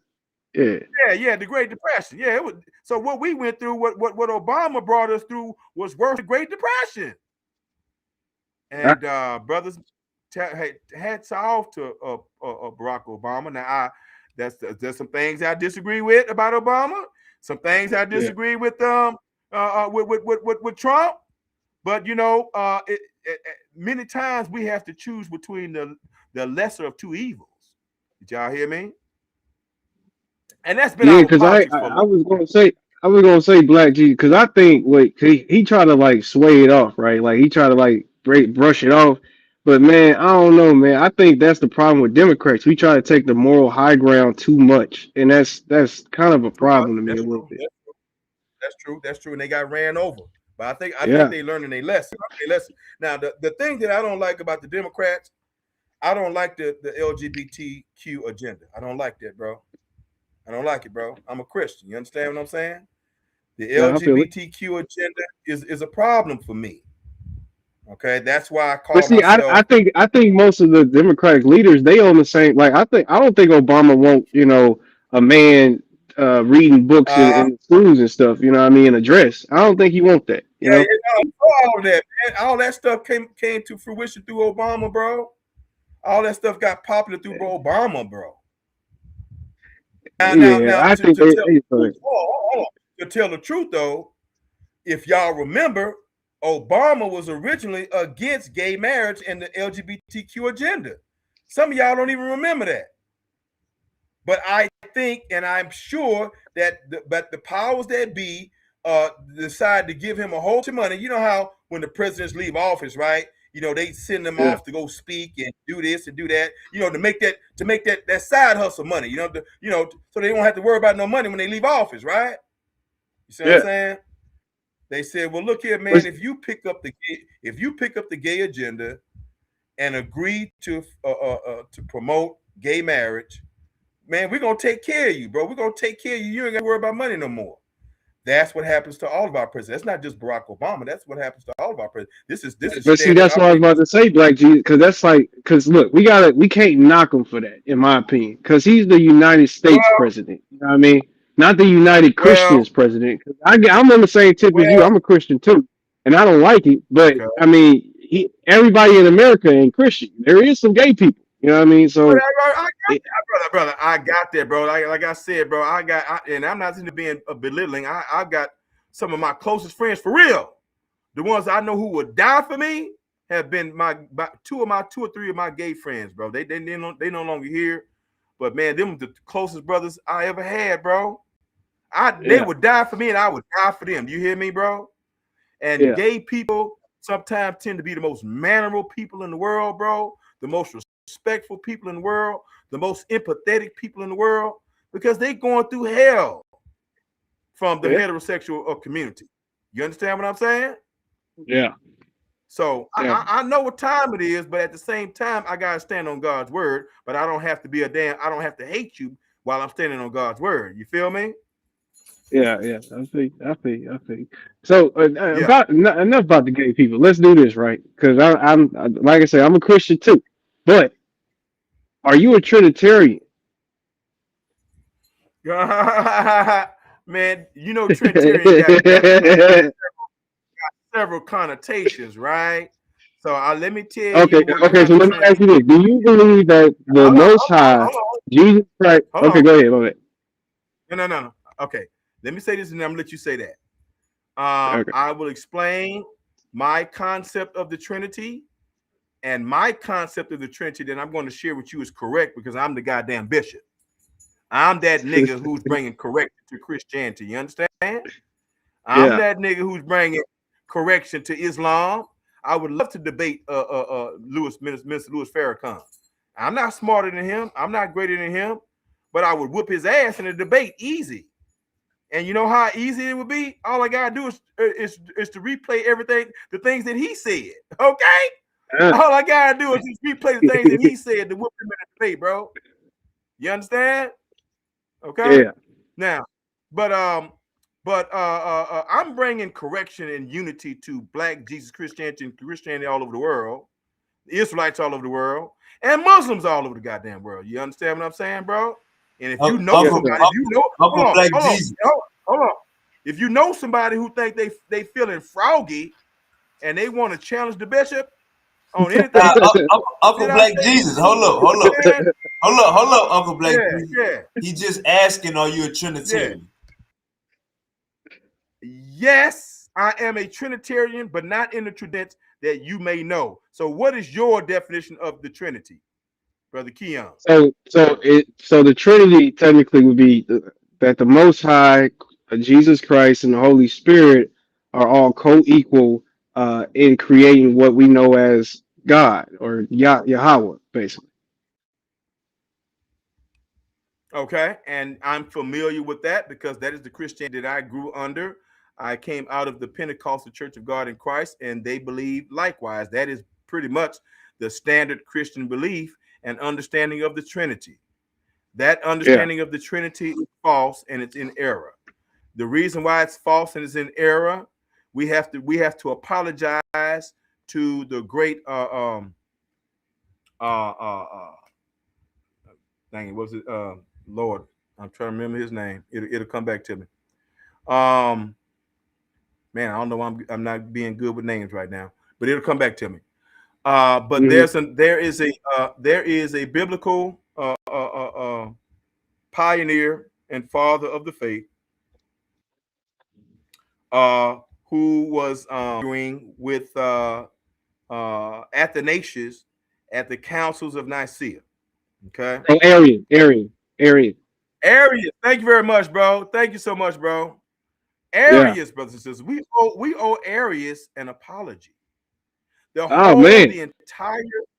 the entire Christian world owes Arius an apology. Arius was right, bro, because the Bible is so. It's clear, brother. Arius was arguing with Athanasius and all the others because Constantine was saying, "Look, we gotta come together on this faith. We can't be saying two, three, four, five different things. The faith must be unified. You understand what I'm saying? That's what Constantine was trying to do. He was just trying to unify the faith, and he brought in the greatest leaders in the church all over the kingdom, all over the Roman Empire, to come in and settle these matters and contentions, right? Yeah. And one of the contentions was, what is the nature of Jesus? Is Jesus a man? Is he God? That was one of the natures and the issues that they were talking about that still goes on today. And Athanasius slapped the hell out of Arius and beat his ass, okay? Because the majority opinion was that Jesus is God. Jesus is God, and Jesus is the Son of God. And that the Holy Spirit is also God. And all three of them are God. They're co-equal. And so all three of them are God, and that's it. Basically, what you said and what our churches and our elders and what Christianity has been teaching the world. But Athanasius was trying to get it right and trying to get them right. And he was right. And I believe, as Arius believes, because the scripture says so, that Jesus is not God. He's not equal to God, because Jesus is the Son of God, and because Jesus was created by God. God, he himself has never been created. Did you hear what I just said, brother? I'm going to say it again, and I'm going to give you the scriptures to back up what I'm saying. And I'm sure that Athanasius, that Arius was giving them these same arguments, and they got pissed off This and what we slapped the call hell out. swinging and banging. Okay? I said, I believe in the Trinity. I believe in the Father. I believe in Jesus. I believe in the Holy Spirit. The Bible says that there are three that bear witness in heaven, that there are three that bear record in heaven. The Father, the Word, or Jesus, the Son, and the Holy Ghost. So I believe in the Trinity. I believe in three entities. My brother Keon, can you hear me, brother Keon? Yes, sir. When we go to heaven, when we get there, and when we lay our eyes on Jesus, what are we gonna see when we look at God and Jesus? What are we gonna see? What did the Bible say we gonna see? Where is Jesus? Jesus is in heaven right now. Where is he? On the right hand of the Father. There you go. The Bible has about 20 or 30 scriptures saying that Jesus is standing and sitting at the right hand of God. Jesus is standing and sitting at the right hand of God. How the dumbass hell you gonna say Jesus is God when Jesus is sitting and standing at God's right hand? When you see Jesus, you're gonna see him. You're gonna see him sitting and standing at the right hand of God.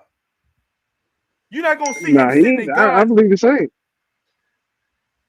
Well, good, but you don't believe it all the way the same, because I heard the same okie doke when you explained the Trinity, and I'm telling you that Jesus ain't God. I know you said that Jesus equal to God. No, the hell he ain't. Come on, Keon. That's why he's standing on God's right hand. Jesus is God's right hand man. He ain't God. Your right hand man ain't you. By Black Jesus. Your right hand man ain't you.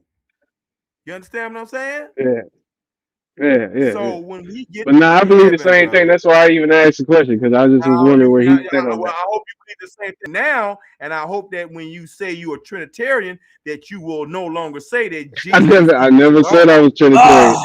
I never said I was Trinitarian. I just asked if you was a Trinitarian. That's all I did. Oh, okay, all right then. All right, we're gonna keep it moving. Yeah, I never. Yeah, I'm an Arianist a little bit too. But the one thing. Go ahead. No, you good. Go ahead and read Revelations 3 and 14 for everybody in the room. This is the scripture where Jesus himself, while he's in heaven, describes that his name is called, one of his titles is called the beginning of the creation of God. The beginning of the creation of God. Go to Revelation 3:14. Somebody read that. Okay, I got you. Brother Wavy. All right. Yeah, So, go ahead. Go ahead. Verse 14 here. So to the angel of the church in Laodicea, I guess, right? These are the words of the Amen, the faithful and true witness, the ruler of God's creation. Okay, keep reading.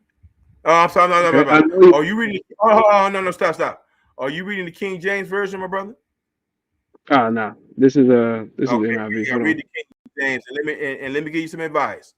Make sure the King James is your foundational translation, brother. So you won't get confused and tricked down the road. You understand? Mm-hmm.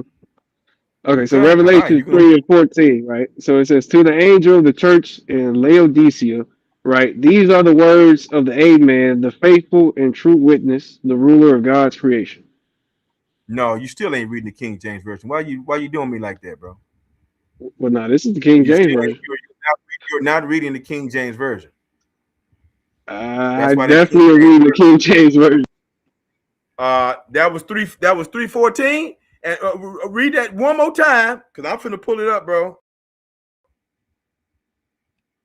I'm finna pull it up. Read it one more time. Are you there? Where my brother at? Keon, you there?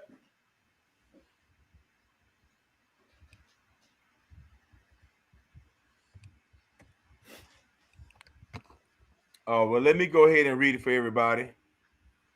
I'm going to go ahead and read it. Brother Wavy, can you hear me, bro?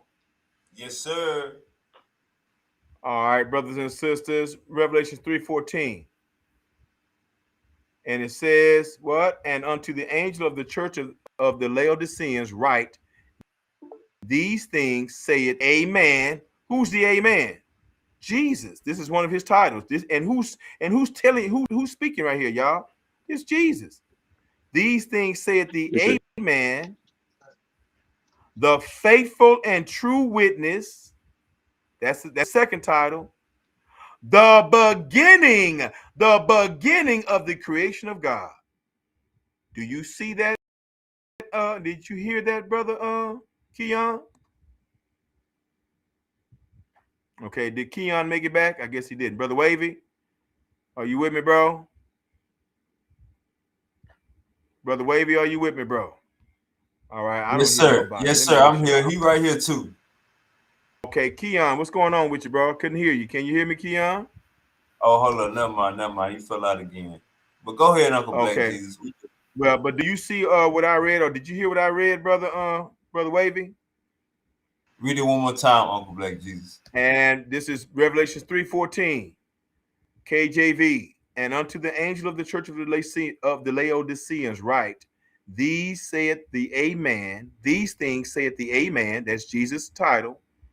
While he's in heaven, sitting at the right hand of the Father, the faithful and true witness. That's his second title.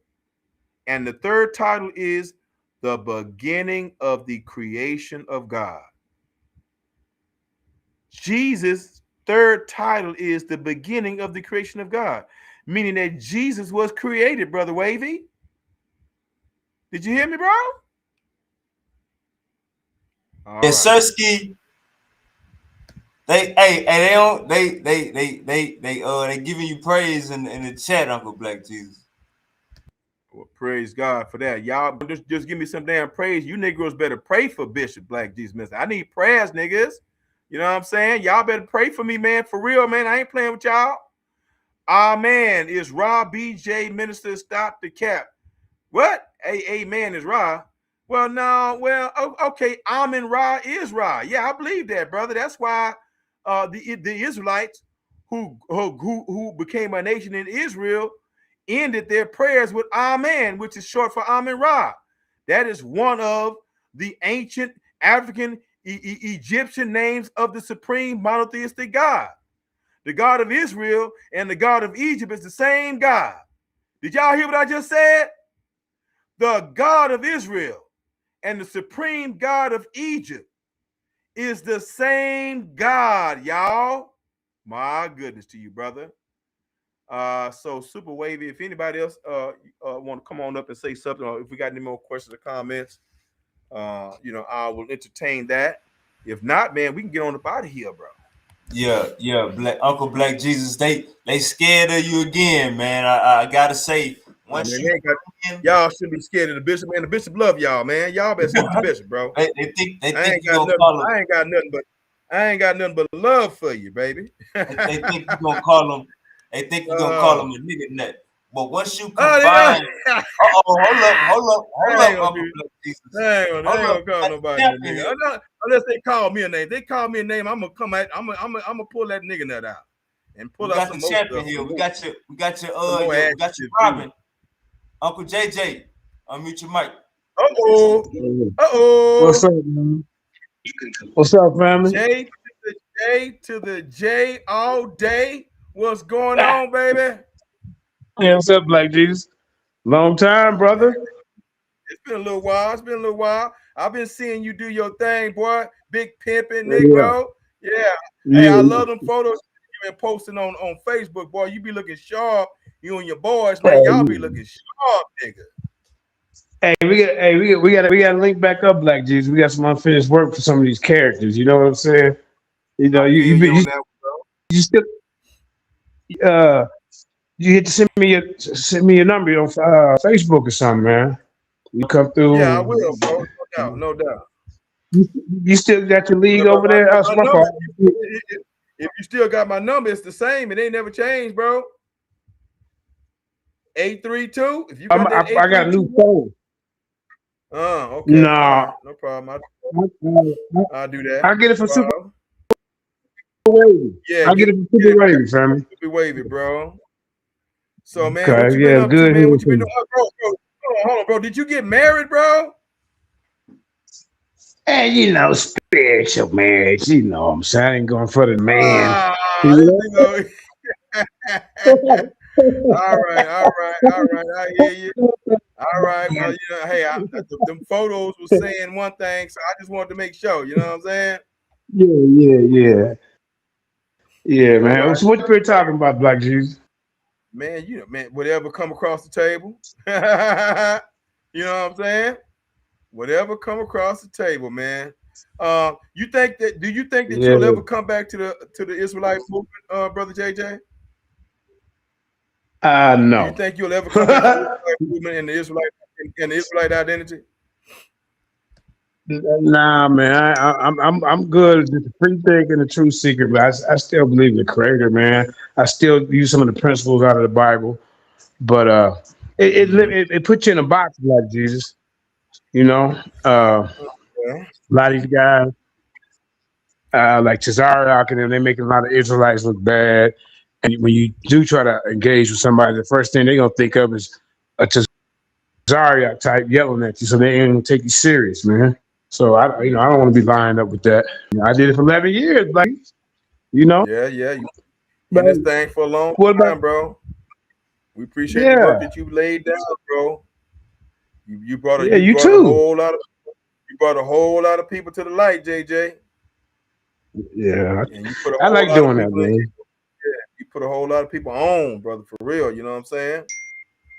Yeah, I appreciate the roses, flowers. But I'm gonna let you get back to your show, Elder. We got to link back up, man. I need to come on Clubhouse. Are you still over there, right? Yeah, I'm still on Clubhouse, bro. Still on Clubhouse. They ain't going nowhere. You get Right your now. tournament going? Say it again, You brother. got your tournament? You got your I tournament haven't started it for this, going? I haven't started it for this year, 2026, but we did have the tournament last year, and the champion is a brother by the name of DOC of the Yeah, I Apocrypha. remember. DOC. You know DOC? Yeah. Okay, yeah. You remember? You was there, Negro. Why are you playing? But yeah, we haven't started up for 2026 yet. Probably about 2 Okay. or 3 All months we'll right. start. And the prize money gonna be $1,000 this time. What you gonna be doing? The prize money gonna be $1,000 this time. But anybody who wants to I might join have to jump in. hey, yeah, if anybody want to jump in the Ultimate Debate League tournament, Yeah. y'all email me your name and your telephone number. Let's get together so I can put you down in the tournament list. Yeah. It doesn't cost you anything, brothers and sisters. The cost is nothing. It's gonna cost you some damn time. Yeah. It's gonna cost you some energy Yeah. if you want to make it to the end, because the quality of our debaters are serious. You understand what I'm saying? So if you know you're a damn cupcake, stay your ass in the audience. Keep your ass in the audience and come on over here to the Ultimate Debate League, sit in the audience and learn something. You understand what I'm saying? Until you get ready. Because if you listen to Ultimate Debate League debate, Lions Den debates, you know what I'm saying? Them debates will get you ready. You understand what I'm saying? Yep. Yeah, so At least I got some news on you. Some news on the shop, man. We're gonna put Let me say one more $1,000 thing. up. Yeah, go ahead. Remember how we beat up on the demon debate? I guess Ron Shield want to finally get in the ring with me, bro. Shout out to brother Ron Shields, the Judaizer. Shout out to Ron Shields, the Judaizer. I love that brother Ron. I love that nigga. That's a smart nigga, bro. That boy, that man. I look at we over here laughing. You know Ron ain't nothing to play with, bro. You know that boy ain't nothing to play with, bro. I know, but what he run from us for? He left old Don up there by himself, and we beat the crap out of her. It was bad. When the truth shows up, when the truth shows up, you gotta run. The only thing you can do is That's run or right. take that ass. That's Take right. that ass whooping. Yeah. Right? That's it. Yeah. Get up out of here though. Hey, listen to this. We was the most feared tag team on the goddamn planet. Wouldn't nobody debate us, man. I'm trying to tell you. Indeed. You did let old Right. down up there by himself. Yeah. That's a Indeed, All right. bro. Love you, Black dude. Let me get in contact with you. Yeah. Thanks, Super Wavy. Peace and blessings. You guys like, subscribe. Come Yeah. on. all right, Uncle JJ. Yeah. All right. My goodness. But Wavy, I've enjoyed myself, bro. But Man, I'm trying but to. if the people take this Epstein opportunity and come together, all them dirty ass politicians who kissed Trump's ass and didn't do the right thing and is kissing his ass right now and going along with not releasing all these files, every last one of these politicians, we need to vote them out of office. And if your cult, if your nigger fool organization or your foolish, retarded friends told you that you ain't supposed to vote, shame on Tariq Nasheed, shame on Dr. Umar Johnson, who told you Negroes to stay home and don't vote. Your black asses, if you don't vote in the presidential election, you're supposed to be voting for what's going on in your city, in your community with your stupid asses. Did y'all hear me? And there is such a thing as two of the lesser evils, one of the lesser evils. And that sometimes we have to vote like that. The Democratic Party is evil and the Republican Party is evil. Okay? Let's keep it real. Y'all understand what I'm saying? And we black people, we need to love each other and come together. We black people and black men, we need to take command of our communities. We black men need to take care of and raise our children. Stop being a goddamn hoe. You hear me? Grow your ass up. Goddamn. If you're going to be a hoe, nigga, cut it off at 25, nut. You understand what I'm saying? Okay? Wrap it up, nigga. Wrap it up, nigga. And stop laying babies all over the goddamn place that you ain't gonna raise and you waiting for some other man to raise. The hell is wrong with you? Feel me? Apologize and repent to the women, the baby mamas. Apologize and repent to your children, man, that you didn't take care of. Nigga, start now. It ain't never too late. Start now, god damn it. You understand what I'm saying? You the goddamn problem. The black man is the goddamn problem of the black community. And you're not going to sit up here and push this lie on the black woman with your sorry punk ass. Sissy, bisexual, skinny jean wearing ass. You understand what I'm saying? Homo thug looking ass. Feel me? I'm sick and tired of y'all niggas, man. Y'all some hoes, man. Over here bitching about the black community and the black woman. The black woman is everything for us. If it wasn't for the black woman, we would be nothing. The black woman forgave your black ass for not protecting her during slavery, where you had to stand there and watch a slave master rape her. And now, and she forgave you and still love you. She still look up to you. The black woman love you, forgave you, look up to you, wants to marry you, and all you want to do is marry somebody else. And call her the worst woman on the planet with your retarded ass. You understand? To all you manosphere, bisexual ass, nigger ass men all over social media, you're some bisexuals. You some homosexuals. You hiding who you are. You're some down low ass niggas who hate women who want to be women. And it's time for you bastard niggas to be exposed, bro. And you silly, willy ass, dumb ass women, stop supporting these down low internet trolls who on social media talking bad about you. What the hell is wrong with y'all? Stop it. Stop supporting these men. It's time to cancel them. You hear me? They are tools of white supremacy. And you Negro men, you black men who ain't taking care of your kids, you are the goddamn problem. You hate child support? I hate child support. You always, nigga, who you want to take care of your child? What the hell's wrong with you? If you don't want to take care of no children, don't have no children, goddamn it. And there's ways that you can work that out. You know, it's an old school rap song. I forgot who made the song. The song was "I'm a hoe." I'm a hoe. You know I'm a hoe. How do you know? Because I told you so. I'm a hoe. You know. Oh, Come on now. oh. Okay. Ain't nothing wrong if you want to be a player. If you want to be a hoe, wrap it up, nigga. Go get snip, nigga. You understand what I'm saying? Every child deserves their mama and their daddy. Did y'all hear what I just said? God damn it. I don't give a damn if you made the mistake 1,000 times. Every child, black, white, no matter what, they deserve their mama and daddy, whether y'all together or not. Y'all got to be in y'all kids' lives, man. You got to be there, man. I'm telling y'all, man, all this, dropping babies all over goddamn place and you ain't got nothing to do with them, that is destroying us, man. And I'm not talking from a place of like I'm Mr. Perfect or nothing like that. The truth is the goddamn truth. Whether it hurt me, you, or anybody and everybody else, goddamn it. The truth stands alone, goddamn. You understand what I'm saying? You feel me? Somebody in the chat, NA Flash says, stop giving black women excuses. Knock it off. There's wrongs on both sides. Nah, the majority of the wrong is on your down low side, brother. You understand what I'm saying? I hope you ain't DL. You just might be a victim who done swallowed the damn pill to want to sit up here and blame everything on the woman. Man, nah, ain't no damn both sides. Nigga, a man and a woman ain't the same nut. The man is the head of the family. Is the woman the head of the family? See, you Negroes is too used to women being the head of the household. Why are women the head of households? Because your black ass ain't there.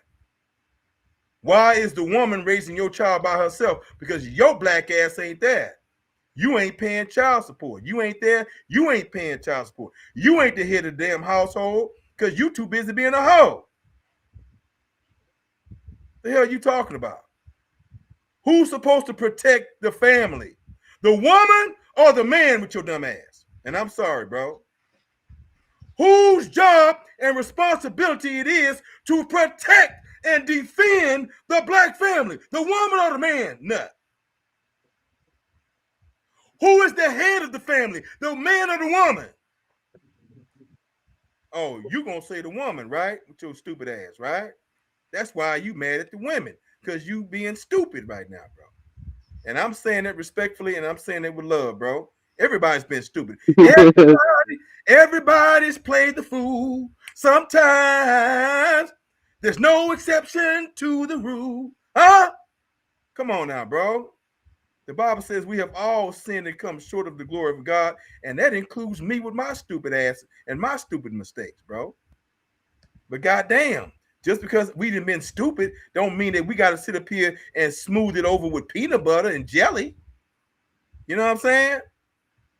Nigga, in this era, I know this last generations, the last two generations have become effeminized. You looking for women to take care of you. What the goddamn hell? When did that happen? That started about 30 years ago. Y'all, you got niggas out here really believe that women's supposed to take care of them, bro. This is a goddamn shame. And you them niggas, and you that nigga that's sitting up here talking about, it's women's fault. That's a goddamn lie. Women look up to your leadership and what you're doing in society and in the culture. They're following your lead. Because you're the man. God created the woman out of you. Okay? So if you want to see change in the woman, you change, nigga. You understand? You change, and then the woman's gonna follow your lead. All right. So, brother, I'm sorry that I had to kind of get hot like that, but I'm talking to all the brothers that said what you said right now, and I had to kind of put that heat on for all of y'all. But for you individually, brother, please forgive me, bro. You understand what I'm saying? I want anybody and everybody to speak their mind, okay? But we got to keep this thing real, bro. And I'm sick and tired of weak-ass, effeminate-ass men, black men, trying to blame the woman. And if it wasn't for the black woman, we wouldn't even be here. The black woman been holding every goddamn thing down. Stop playing with me, bro. All right, he says, "What you got to say for the OnlyFans shaking ass selling black women?" Look at this fool right here, bro. You saying the same damn thing, boy? Is that the kind of women you deal with, nigga? That's yeah. And who is she shaking her ass for? What she's the OnlyFans for? She's been an OnlyFans for your whole ass, for your whole ass appetite. We got too many whole ass men out here in the world. That's why they out here selling their ass on the online because you buying it, nigga. You a hoe. Because I'm a hoe. I know I'm a hoe. How do you know? Because I said so. Because I told you so. Bro, you got a hoe ass complex, bro. You know what I'm saying? You want to call the woman a hoe, but you don't want to recognize that you the hoe. And to get your attention, she's got to be a hoe. Because that's what you like. Stop playing, nut ass nigga. OnlyFans ass nigga. Goddamn. That nigga stay on OnlyFans 24/7, I bet you. I bet you stay on that 24/7 with your little nasty ass. Oh, Nigga, hold on. I hold gotta. on. Hold on, let me say this. Hold on. Let me say something. Nut ass boy, grow your ass up and be a man, bro. And stop being addicted to porn. You understand what I'm saying, goofy man? Did you hear me? Nigga, you's a porn addict. You understand? Okay? Grow your ass up. You in the grip of a demonic spirit, nut. And God and the bishop or some or a man of God or woman of God, or go find your mom and your dad. They need to pray that damn spirit off of your ass. You understand? So that you can see the world right. So that you can see yourself right. And so that you can see women right, bro. You blind. And all you see is sickness. You understand what I'm saying? Until you are healed of your sicknesses, bro, you're gonna stop. You're gonna continue to blame the woman with your sorry, effeminate, down low ass. Okay? Go ahead, brother Wavy. Keon, what's going on, Keon? What's happening with you? All right, you want to say something? Nah, I think you crazy, Unc. No, I ain't gonna lie. Crazy little boy. Hey, but wait a minute. I get what you. I know you in a battle right now with the bro, so you probably you saying that because of him. But are you telling me that women aren't wrong for doing OnlyFans? Like, is that what you are you trying to tell me that? Or what? I said the only reason women are on OnlyFans is because they're selling their asses. They're on online to men's whole ass appetites. They wouldn't if the buyer wasn't there, the seller ain't gonna sell it, right? Uh, If there were no men making OnlyFans rich and hooking up with these women, there wouldn't be no goddamn OnlyFans. And if all men were in the home with the woman that birthed their children, would we be having young gangsters in the goddamn street in the numbers that we have now? We would not have young ladies looking for love because they never had a father figure in their life to show them what true love is. So again, Keon, do you agree that the OnlyFans is selling their ass online because filthy ass men who got a goddamn inordinate ass appetite? Now look here, man. I like women and love women too. Stop playing. I ain't playing with y'all, man. Look at me. I love women too, bro. You know what I'm saying? I didn't been there too, bro. You know what I'm saying? But at some point in time, nigga, it's time to grow the goddamn hell up. And some of these things you niggas get into can turn into a goddamn addiction, bro. And you become a damn slave to it. You understand? hell And yeah, that addiction is riding you worse than the white slave master. You feel me? hell yeah. Yeah, it's time for us to be decent men. And then women, when they see us be decent, they gonna want to be decent because they want you. If you want decent women, be decent, goddammit. If you want Gotcha. decent women, be decent, and that's our responsibility as the head of the black race, as the head of the black family. Keon, you hear me? Hell yeah. If the woman is the head of the community and the black family and the black race, that's a goddamn shame. What does that say about me and you and Brother Wavy? We some effeminate ass, punk ass, bussy ass niggas, right? Bushy is crazy. That's crazy. That's Tariq word. I stole that from Tariq. Hell yeah. Bussy ass niggas, man. Okay? That's what y'all niggas is turning into, bro. A bunch of bussies, bro. It's a damn shame, bro. I mean, but there is hoes out there, huh? Of course. And okay, bro. When you say hoes, is that men and women, sir? Yeah. It's both of them. Oh, okay then. Well, goddamn, 50-50 then, right? Oh, now But there is hoes out there, Black Jesus. You was really talking about women. You weren't talking about the men. See, I'm sitting up here. I'm showing you your mentality right now. You have a bias. Men have a bias toward women. Okay?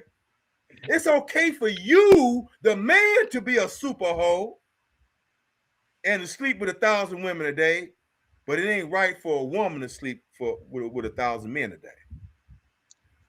Okay. Nah, they both hoes to me. Nah, it's just the subject was women. That's why I was specifically talking about it. I got you, bro. Bro, the women, whatever women are doing, we teaching them how to do it. We're leading. We're leading the culture. If we're being delinquent as men, our women are being delinquent as women. Did you hear me, brother? Yeah. Straight up, bro. But don't you think that's a little misogynistic to think that a woman can only function as a decent human being if she has a man around? Like, that's kind of misogynistic, ain't it? And that would be. And I definitely don't mean it that way. Yeah, women have a responsibility to be their own selves. All women don't fall into the okie doke and the trap. You know what I'm saying? Because they're strong willed, but yet and still, when a real woman will tell you that they look towards men for leadership. It don't mean that she can't think for herself. She can't be her own woman. That she looks toward the black man for protection and defense of the black family and the black community. Right? Yeah. Who we gonna send out there? We're gonna send the women out there, or we're gonna send the men out there? Definitely the men. Yeah, the download niggas. We're gonna send them women out there. I'm gonna stay here in front of the TV with my playing video games. That's what niggas, the women paying the bills, doing every goddamn thing, got a job, and your ass, you the what's that term they got for the men housewives now? What's that? The gigolo. The domestic, y'all domestic ass niggas now. It's a goddamn shame, bro. And this is some new dish. You know what I'm saying? This stuff ain't been like this, bro. Y'all new niggas think that niggas been doing this forever because y'all don't know no better. You was born 20 years ago. Hell no, bro. Real men wasn't thinking no goofy stuff like that, nigga. The original man, niggas my age and older, the man, nigga, I'm the goddamn man. I don't care if you got a job or not, sweetheart. I'm gonna take care of us. You ain't got to worry about nothing. That was the predominant mentality of men from my generation on backwards, bro. You know what I'm saying? Oh no! Oh, what you bringing to the table with your bussy ass? Bussy ass men. What can you do for me? Bussy ass niggas? Skinny jean ass niggas? Effeminate ass LGBTQ cross-dressing ass niggas? Goddamn. Y'all shameful, man. This is a goddamn shame, bro. What can she do for me? Sit your sorry ass down, son. Okay? Weak ass nigga. Goddamn. You over here trying to scheme on her career, scheme on what kind of money she got. Nigga, you ought to be able to take care of her and your household on your income alone. If you can't, nigga, keep that thing in your pants, nigga, and stay online looking at OnlyFans. You understand what I'm saying? Leave the real thing alone, nigga. Goddamn. At least we had that much goddamn sense. You know what I'm saying? You know, we had porn back then. It's still like we do now. It wasn't online. That nigga had magazines and all that stuff, nigga. Stay your ass in the magazine till you get your money up, nigga. Till you get your weight up. Okay? Yeah, I agree with that, boy. Yeah, Yeah. stay your ass in the magazines and online until you get your money up your weight up, nigga. You Because understand? Black Jesus, I think that's why we get so many single baby mamas. Because it's not really because niggas just want to leave their kids. It's really because they can't take care of the motherfuckers. Like they can't. You know what I mean? Yeah, That's I know because they were just hoeing, and they ho. You know what I'm saying? this nigga crazy. Hoe as you go. Hey, hoe as you go. You know what I'm saying? They didn't give a damn. Yeah. Don't give a damn. You're a damn animal. You are a goddamn animal to have a child by another human being. You got a child in this world, and you don't have nothing to do with that child. Nothing, bro. Something wrong with you, man. Somebody need to beat your ass. And the second woman, the third woman that you end up being with, if she tells your dirty ass to act like you ain't got no other kids, then you's a dirty nigga, and somebody need to beat the hell out of you, man. You understand what I'm saying? For sure. Yeah. If she wants you, she gonna accept you and all your kids, just like you accepting her and her kids. If that's the situation, ain't nothing wrong with that. Ain't nothing wrong with the damn Partridge Family. Ain't nothing wrong with the Partridge Family. Some of y'all not old enough to know who that is. Know that show. Okay, but that's one of the first shows that came on TV talking about blended families. You know what I'm saying? The Yeah. mama Yeah. had her kids, the daddy had his kids, and the mom and daddy got married, and they all became one big family. Okay. So, Black Jesus Minister, how do you feel about white women? Like, should a black man be with a white woman? No, I'm with Dr. Umar Johnson. Black men owe too much to black women to find themselves Amen. to desire to look Amen. for and desire another woman. Why? Because we owe the black woman everything. Especially if you had a black mama, nigga, you need to find another black mama and replicate your mama and take care of her the way and love her the way you love your black mama. Amen. But some of you niggas don't love your black mama. Some of you niggas don't love being black. Some of you niggas want to be white. Some of you niggas want to be a Mexican. Some of you niggas want to be an Asian. You want your children not to look like you because of self-hatred with your stupid ass. With your Uncle Ruckus looking asses. You understand? The coon nigga. The Sambo ass nigga. Always been around, bro. The Always. black one, when the black woman was being raped, and we had to stand there and look at it, and all we could do was stand there and watch. The black woman never stopped loving you and never stopped respecting you. You mean to tell me that we don't owe them a debt of gratitude? You don't think we should have a black woman on our arms when we make millions of dollars? But no, you're going to sit up here and believe a goddamn lie. Oh, it don't matter who you marry with your lying ass. You hate yourself, nigga. You want to lighten up your skin through your children, nigga. You want to have so-called good hair with your stupid ass. You don't even know what good hair is. Good hair is hair that stay in your head, nigga. Preach. Good hair ain't no curly hair, punk. Colorism is a sickness that we have among us in the black community. And black men are the number one purveyors of colorism in the black community.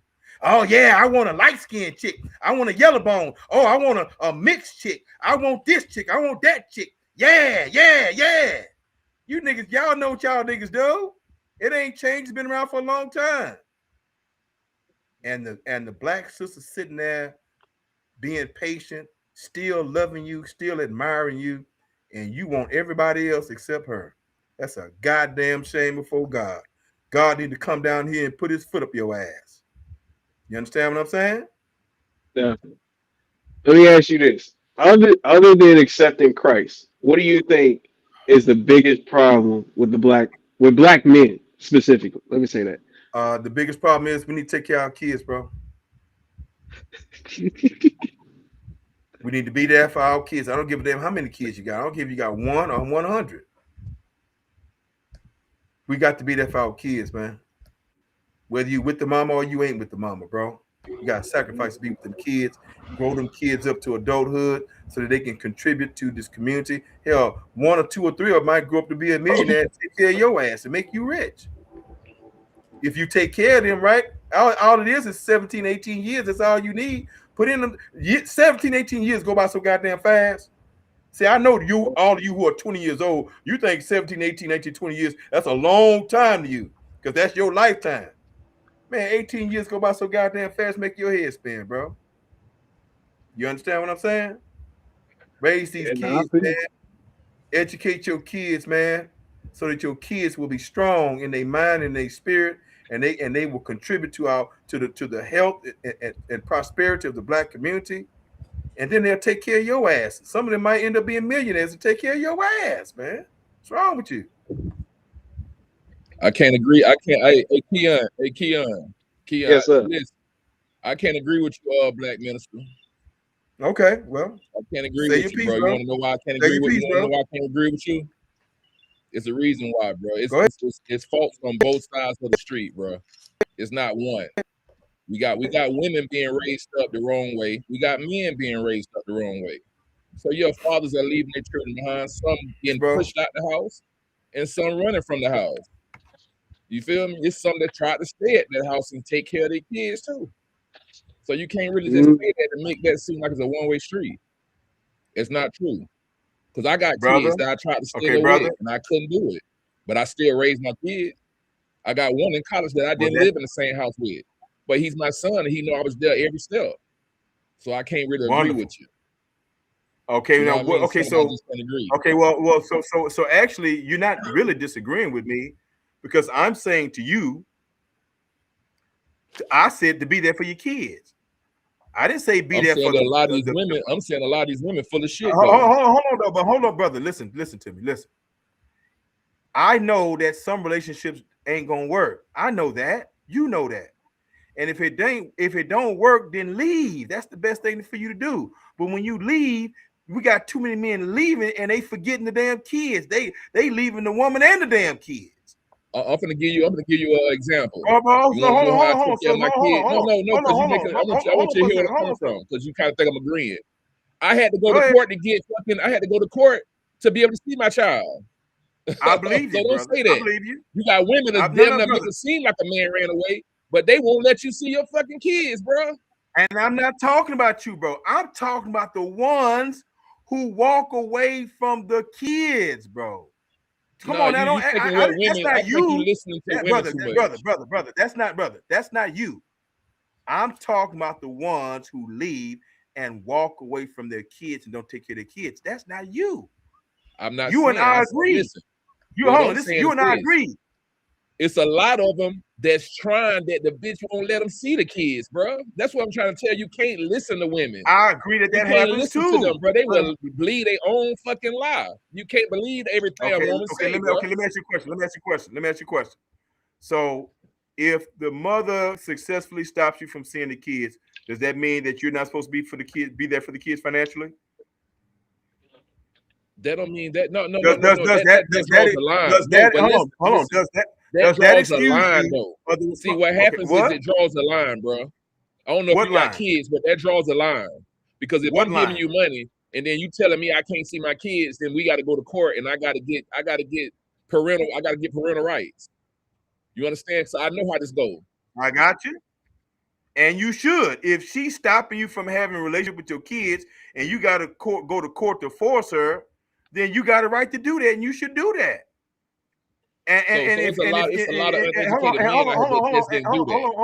Hold on. And if you're safe to be around your kids, then you're going to get visitation rights with your kids.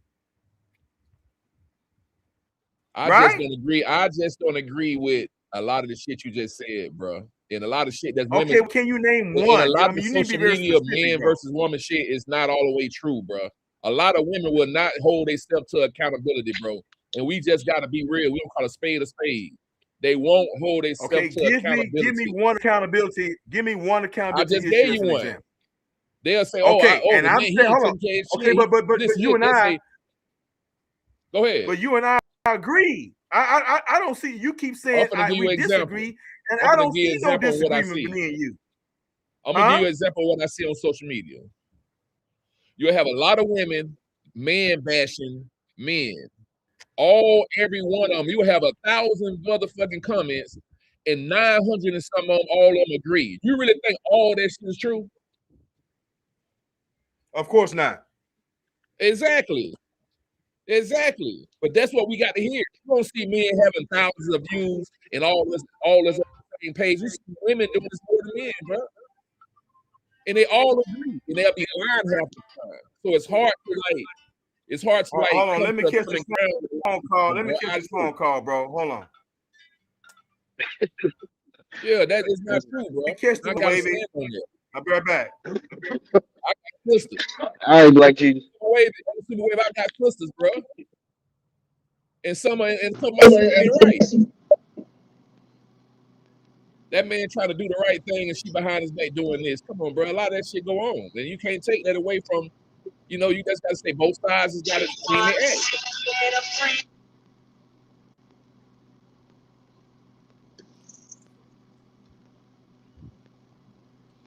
No, we ain't gonna sit here and sugarcoat both sides, bro. Both sides need to clean up their act, bro. That's how that go. That's how you make this work.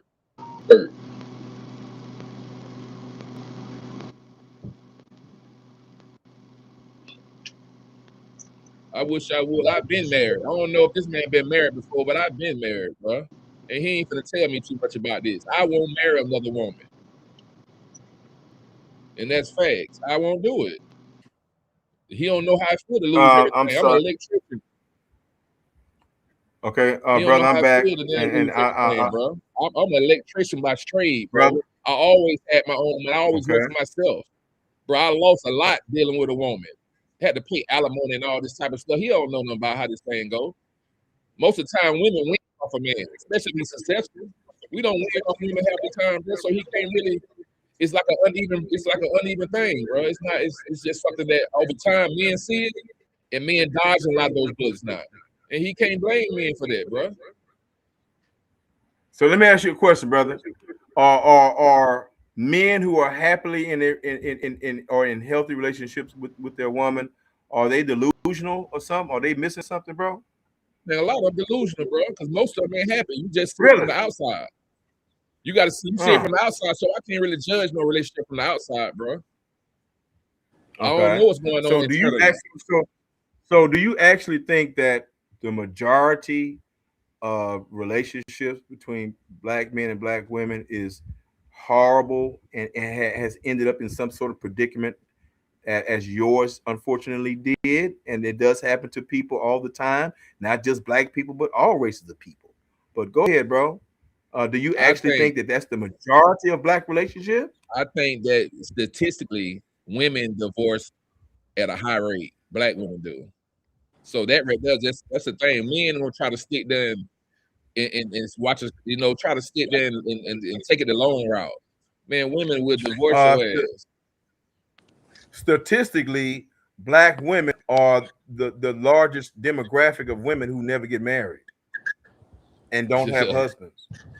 And they also because we can't survive through the relationship. Look, let me say this real quick, because I just in on the real, in realistic, right, in the life, right, in real life, people ain't leaving each other because black men is just leaving because the kids or yada yada. It's because they not cooperative with each other. It's because they don't agree with a lot of stuff. They arguing too much. Like, that's why niggas is leaving, or women are leaving. What is the black man? What is the answer for the black man? What's the answer then, brother? Hey, Keon, I was with my girl for 16 years. Hold on. I had a 16-year relationship. Okay, hold on for a second. Go ahead, bro. Is the answer to marry other women of other races? Is that our answer? Hell, nah. It's to better yourself as a person, women and men. I want to hear from other brother. I think in this day and time, like, listen, I got a 20-year-old son, right? I'm gonna give you from this point of view. My son is in college right now. He playing football. He got great academics. You know what I'm saying? What I told him is to take care of your future first. And if somebody fall in your hand that's worth it, then you take that chance. But don't put your life into one of these women's hands, one of these girls' hands or whatever, and she's not the right one. So just take your time. And I think a lot of us would do that. So what is your advice to your son? Is your advice to your son is to never get married?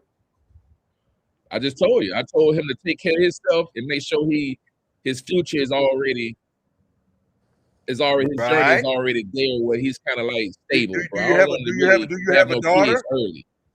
Yeah, I got a daughter. Do you have a daughter? Yes. You got a daughter? Yes. Is she growing up? Does she have a relationship with you? Yes. Okay, what advice are you giving her? To take care of self. So be true. Just like the brother. Chance. Yeah, I want you to be loyal. If you deal with anybody, be loyal, be truthful, respectful. Yeah. I want you, okay, but I don't want you to get ran over. So it's like I got you. When a dad teaches his child, a girl, it's like he gives her the toughness of the teaching. You know what I'm saying? I got you. And let me say this here. If you love, and I know you do, if you love, and I know you do, you love your son just as much as you love your daughter. You don't love one more than the other. You love them for real, for real. You know what I'm saying? You would die for them. Well, if that's the case, then, brother, you should want the same outcome for the black man because your son represents the black man.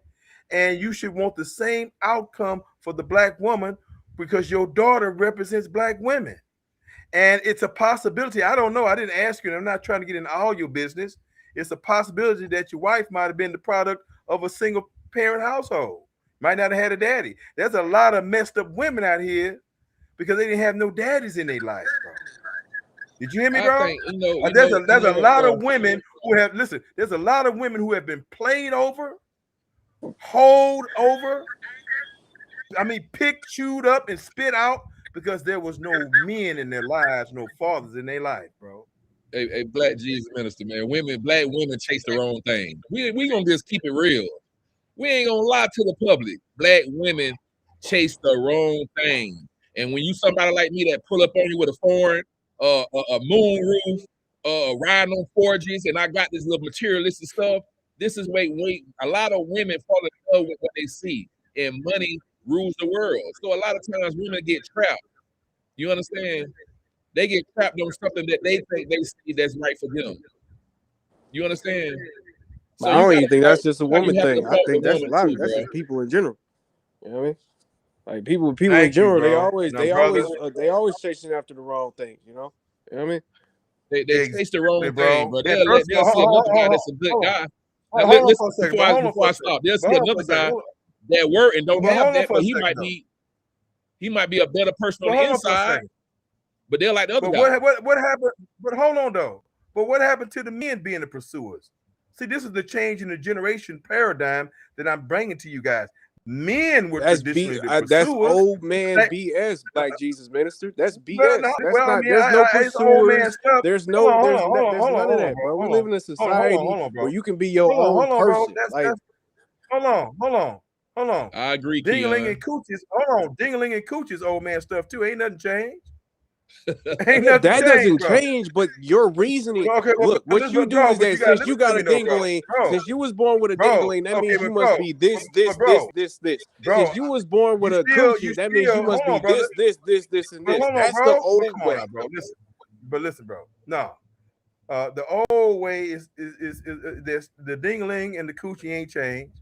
You still need a man and a woman to produce a child. And if a man and woman produce a child, it's both of their responsibilities to raise that child. You see how simple that is, bro? That's a fact. That's it. That's old man shit. You know what I'm saying? You feel me? Ignore that there's underlying details that they say with a man. Hold on though, but I'm almost done though. I'm just gonna say this. See, when we deviate from that simplicity, damn simplicity and want to do what the hell we want to do, then that's when we have problems. That's men and women. That goes for men and women, bro. Go ahead, bro. Can I say this right here, bro? Go ahead. You live next door to dude. Let's say hypothetically, you got a neighbor named Kenny. He take care of his wife don't work, right? He do everything he's supposed to do. And you get a chance to watch this. And you watch this woman don't give a damn about him and got the dude behind him, you hear all the stuff in the street about that. And then you get smarter from that. You learn from what you see. So men today, we dodging some of them bullets, bro. We dodging some of them bullets. Yes, we fight the women, but a lot of people we aim at just ourselves happy first, bro. And then we get into this. Then we get into this loophole, Black Jesus, where women expect you to do this stuff, bro. Like even I could be walking around with one freaking wig, and I'm still expected to do. Women expect you to do what? Hold on, stop. Women expect you to do what? They expect you to Give me take one care of example. them. 1 or 2 examples. They expect you to take care of them. For you to be a good Is husband there or a something good wrong with loving that? person, you gotta take care of them. Right. Okay, so is that That's wrong? Why? Why? What? Some Because of that you is the superficial. bro. Okay, hold on, bro. Hold on for a second. If some dude, some wild ass man comes along and is threatening you and your wife, who's supposed to whoop that man's ass? You or No, that's the woman? protection. That's protection. Okay, I then, get that. brother. I I'm saying to understand you, that. okay, brother. Protection is Brother, different from listen. Okay, taking but listen, care of bro. them. The But only listen, person that should be taking listen, care of you as a human being is your parents. That's not my job. As an adult, you should be taking care of your damn self. That has nothing. That shouldn't be your husband. Like, I'm not saying that shouldn't be your husband's job. That should be what your husband wants to do. But if your husband's not there, you still should be a grown ass person and be able to take care of yourself. That's all I'm saying. Yes, No, brother. I agree with with you. some of that. Hold on. Listen. I agree with you that women should be sufficient. We should raise our daughters to be self-sufficient and not depend on nobody. Okay. Facts. But as a man, listen to me, bro, who understands the dichotomy between of a family and the dichotomy between a male and a female. You understand what I'm saying? If a woman says she wants that, look, but baby, I love you, I want to marry you, but I want to stay home and just be a housewife and take care of the kids. She got that damn option because the woman was made for that. The woman was made to be the caretaker, the mother who raises and educates the children and take care of the household. And the man is the one who's supposed to go out there, who's built with all the muscles and the strength to go out there and work and bring home the bread and the goddamn meat, bro. So But not Black only is your Jesus, we body, not hold on, brother, hunting deer no more. We listen, not chopping bro, wood can I no finish, more. bro? But you gotta let me finish, bro. I'm gonna reject the new nigga shit. I don't give a damn about you new niggas doing this new nigga shit. I don't give a damn, nigga. I'm But saying that's to the you, ain't reality. nothing We live in changed, bro. Hold on, 2026, Black bro. Jesus. Bro, listen to me good, bro. The new nigga shit is the problem, son. You hear me? All this bussy ass new nigga, Black Jesus. bro. Come on, let me finish, bro. I'm gonna let you go. Let me finish, bro. All this young nigga, bussy ass new nigga shit that y'all niggas doing and trying to defend, I ain't with that. And common sense ain't with that. And God ain't with that. The white man is with it. The slave master's with it. You know what I'm saying? Because he trained the black man who was the weak ones. Oh, well, look here. Just go screw that nigga wench. You know what I'm saying? Have a baby. You ain't got to worry about that baby. I'll take care of the goddamn baby. You hear me? You ain't got to worry about a goddamn thing. You ain't even got to worry about the black woman. I'll take care of her too. Bro, you got to look at the legacy and where this stuff comes from, bro. I'm saying to you, okay? Well, that's fine. Let me finish. Well, I am saying to you, listen to me good, bro. Bro, I'm finished, bro. I'm finna shut up. The woman's body and the man's body ain't the goddamn same. With your big ass, with all your muscles and all your goddamn strength. All your goddamn man strength and your man just for protecting, nigga. You ain't fighting niggas 24/7. Is you fighting niggas 24? If you fighting somebody 24/7 every day of the damn week, something wrong with you. You should be dead by You now, got bro. problems, nigga. That's what I'm saying. God damn, you doing something you ain't got no business doing if niggas trying to beat you up all day long, trying to get all day long. So what the hell is supposed to be going on with all them muscles you got, nut? If you ain't supposed to be, you gonna protect when that rare event happens. You ready to lay down your when that rare event happens. So what are you doing with your big man ass body doing all goddamn day? Big strong ass nigga. What are you doing? Your body ain't the same as hers. I'm almost So we done, just bro. supposed to die I'm for almost pussy, done, Black bro. Jesus. You telling me I'm just supposed to die Bro, for pussy? y'all, Okay, boy, y'all Yeah, sound hold like on right pussy quick. niggas, man. I'm telling y'all, bro. Hey, Let Black, me finish though, bro. Come on, now. you Y'all probably ain't gotta that let much me older finish, than bro. me, bro. Come on now. I'm the gas now. Come on now. Y'all gotta let me finish, bro. I am saying to you, big ass niggas. Nigga, even if you 5'5", nigga, you still the nigga. You still the goddamn man, nigga. Goddamn, okay? With your muscles, nigga. With your big, strong ass body. What are you doing with all that goddamn man strength, nigga? What you doing with it all day, goddamn day? What the hell is you doing? Oh, hell no. The woman ain't got your body. She ain't walking around with nuts, nigga. She ain't dragging no nuts. What's wrong with you? Big nutbag ass nigga. What the hell? Goddamn. Big knuckle dragging ass, gorilla ass, big ass nigga. Goddamn. Your body, nigga. God created your body to not only defend the woman and the family, but to get your big, strong ass out there and provide, nigga. Did you hear me, bro? Now go ahead, bro. You got another multi-purpose use for the man body. The bussy moves. You got some bussy moves, nigga. Is that what you want to bring into the paradigm? I refuse the bussy paradigm. Use the bussy moves of this new generation. Y'all niggas need y'all ass whooped. You need to foot up your ass, bro. You understand what I'm saying? Go ahead, bro. Man, we watch men like you get ran over. And that's why we ain't gonna get ran over, bro. I don't know what you keep talking about. I'm 48. Yeah, I'm about to say, because this nigga gonna go out there, protect, Hey, hold on. die, do all kinds of stuff for some pussy.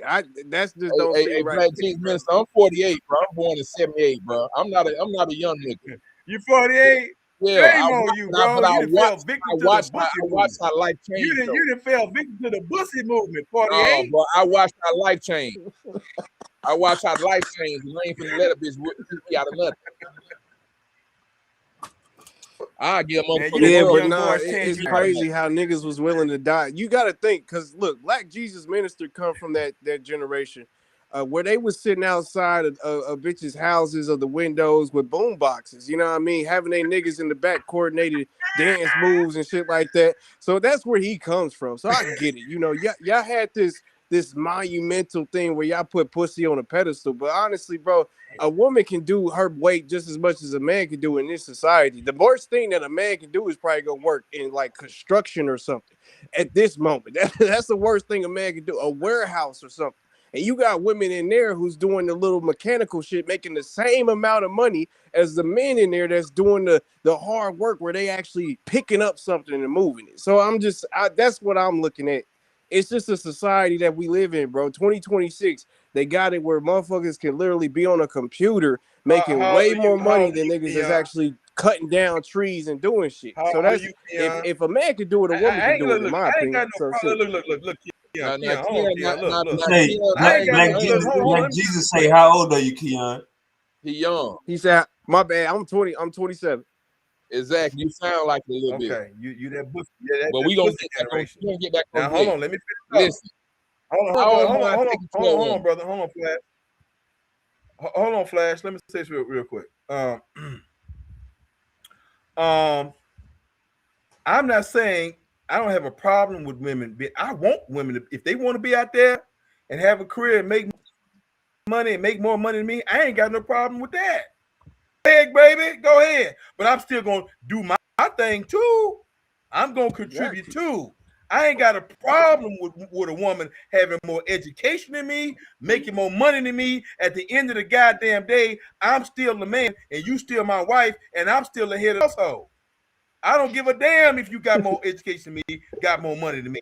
You gonna recognize that I'm your husband. I'm not going to abuse you. I'm going to be righteous. I'm going to be judicious. I know that God has given you a superior spirit, and when God speaks to you, and when you speak to me with your superior wisdom, I'm going to listen to my woman. Tell you her. You niggas is coming at this thing all wrong because you didn't have a bad relationship. Hell, I didn't have bad relationships. I could be talking just like you niggas right now. I didn't have bad relationships. I could be talking just like you niggas right now, bro. But goddamn it, common sense and nature tells me that sounds sick to talk like that. Why?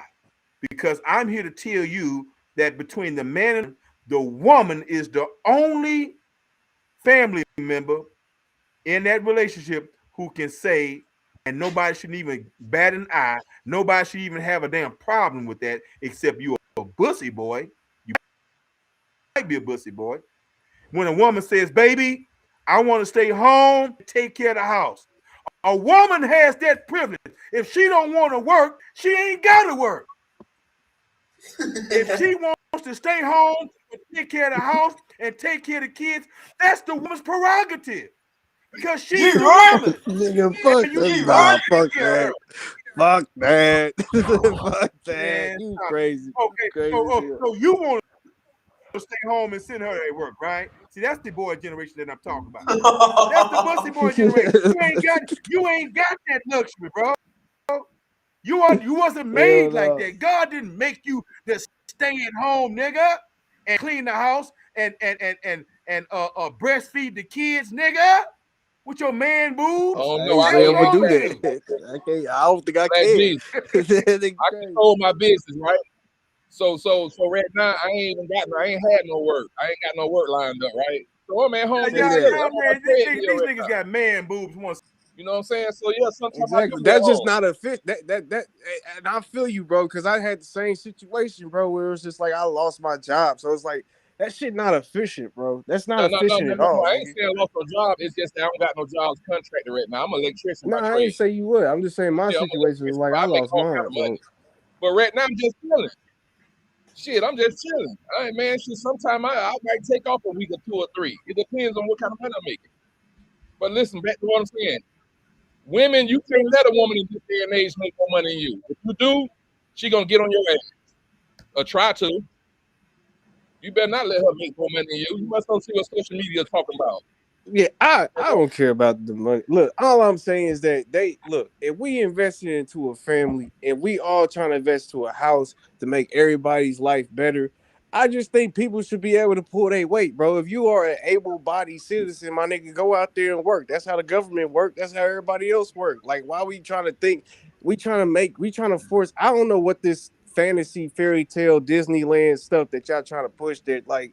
We ain't got to do that though no more. The reason why we did that in the 50s, the 60s, the 30s, and all that was because they literally said that women weren't able to do these jobs, so they had them to do them jobs, bro. But now since World War II and all that stuff, they let women do these jobs and they found a way for them to do them jobs, bro. So it's like they're making the same amount as we are. So in an efficient household, bro, 2 incomes is better than 1. Like that's all I'm thinking. That's all I'm saying. I'm not saying that. I mean, hey, if you making the money for a woman to be able to sit at home and everybody be comfortable and do what they want to, do you? Like, I'm not saying that's wrong, but I'm just saying, hey, at the end of the day, a 2-income household where a woman and a man that's married or working is better than just a man working. At the end of the day, and you can't go against those numbers. So I'd rather be in that household where it seems like we're advancing a little bit more because everybody's trying to do as much as they can than trying to be in a household where I don't know, because of whatever religious reasons or old school reasons, that's crazy to me. Black Jesus talked about how the men was in the 50s and 60s, right? But most of those men was they held the household. They didn't even like the household they paid off the bills at. Yeah, Papa was the Rolling Stone. Exactly. Come on now. So what was going on with that? Because they had to do everything and they came home to the same pussy. Yeah, I am. And I'm just listening to these brothers, but I will have to close this thing. I'll have to leave. You ain't got to close it. Y'all can continue the conversation, but I will have to leave in about 2 minutes. Ah, man. Brother Super Wavy, can you hear me, Brother Wavy? Yes, sir. Brother Wavy.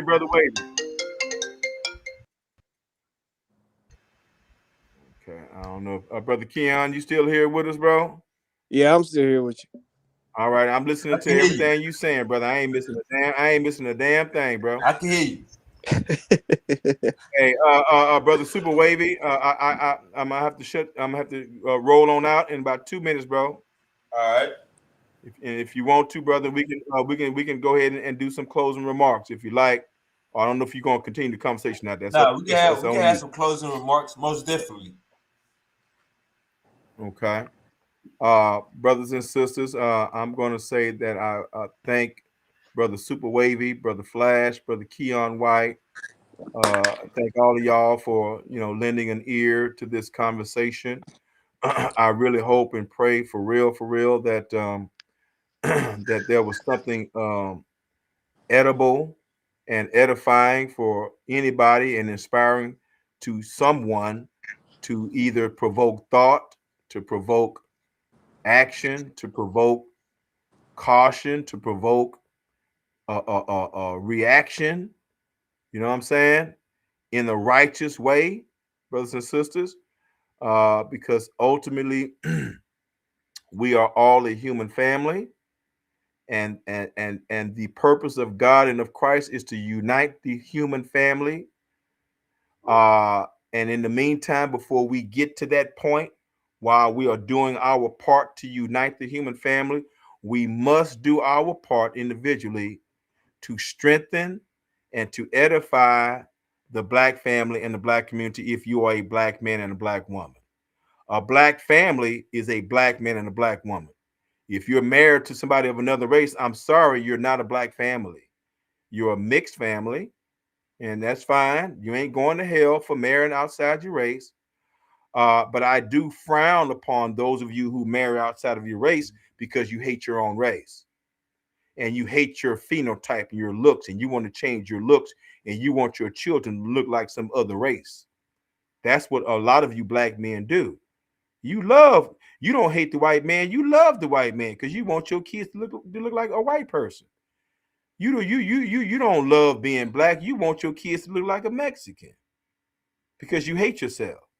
You hate yourself, and you hate yourself because mama and daddy taught you that. Your grandparents taught you that. Social media teaches you that. School taught you that. Social media teaches you that. Magazines and all kinds of media and stuff taught you that. That Black is ugly, Black is this and that and that. Black, black, black, black. I ain't Black. That's why you got these nut ass niggas running around here talking about, I ain't Black. I'm an Israelite. Sit your ass up. We're Black. Ain't nobody Black. Like the hell you ain't. What the hell is you talking about? Black is dominant and white is recessive. Ain't the white people ain't running around here running from white. How come white people ain't running from being white? If Black ain't a real color, Black ain't a damn race. The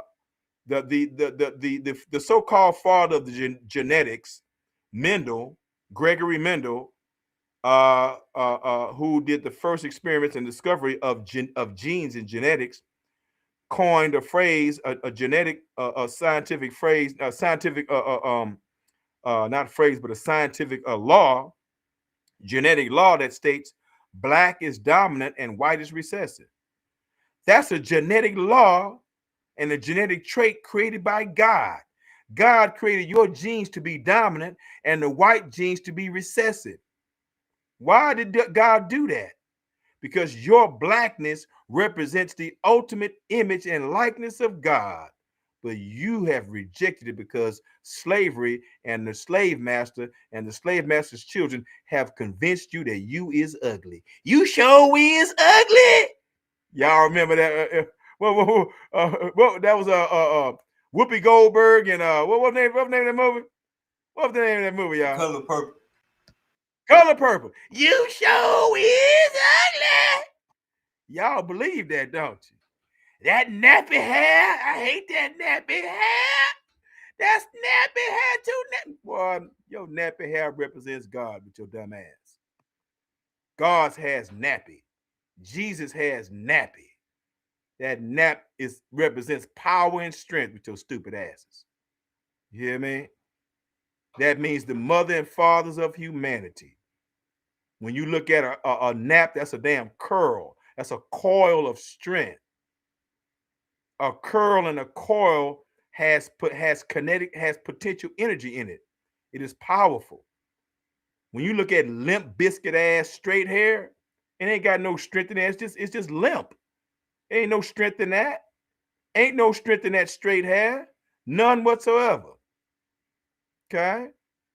I know we can go deep, into this stuff at another time. Brother Wavy will have the bishop back here, to do some teaching, you know what I'm saying, and preaching, you know what I'm saying. He gonna have me back, and I'll be looking forward to coming back. But all of y'all get the word out to Tariq Nasheed that the bishop has need of him. I need to give him an ass whooping. The bishop, Black Jesus minister, just like Jesus needed that ass. Y'all remember Jesus told his disciples, go get that ass, because the master has need of it. You know what I'm saying? Go loose that ass and bring it over here, because I'm gonna ride this ass into the city, and the people are gonna venerate me as the Son of God. You hear me?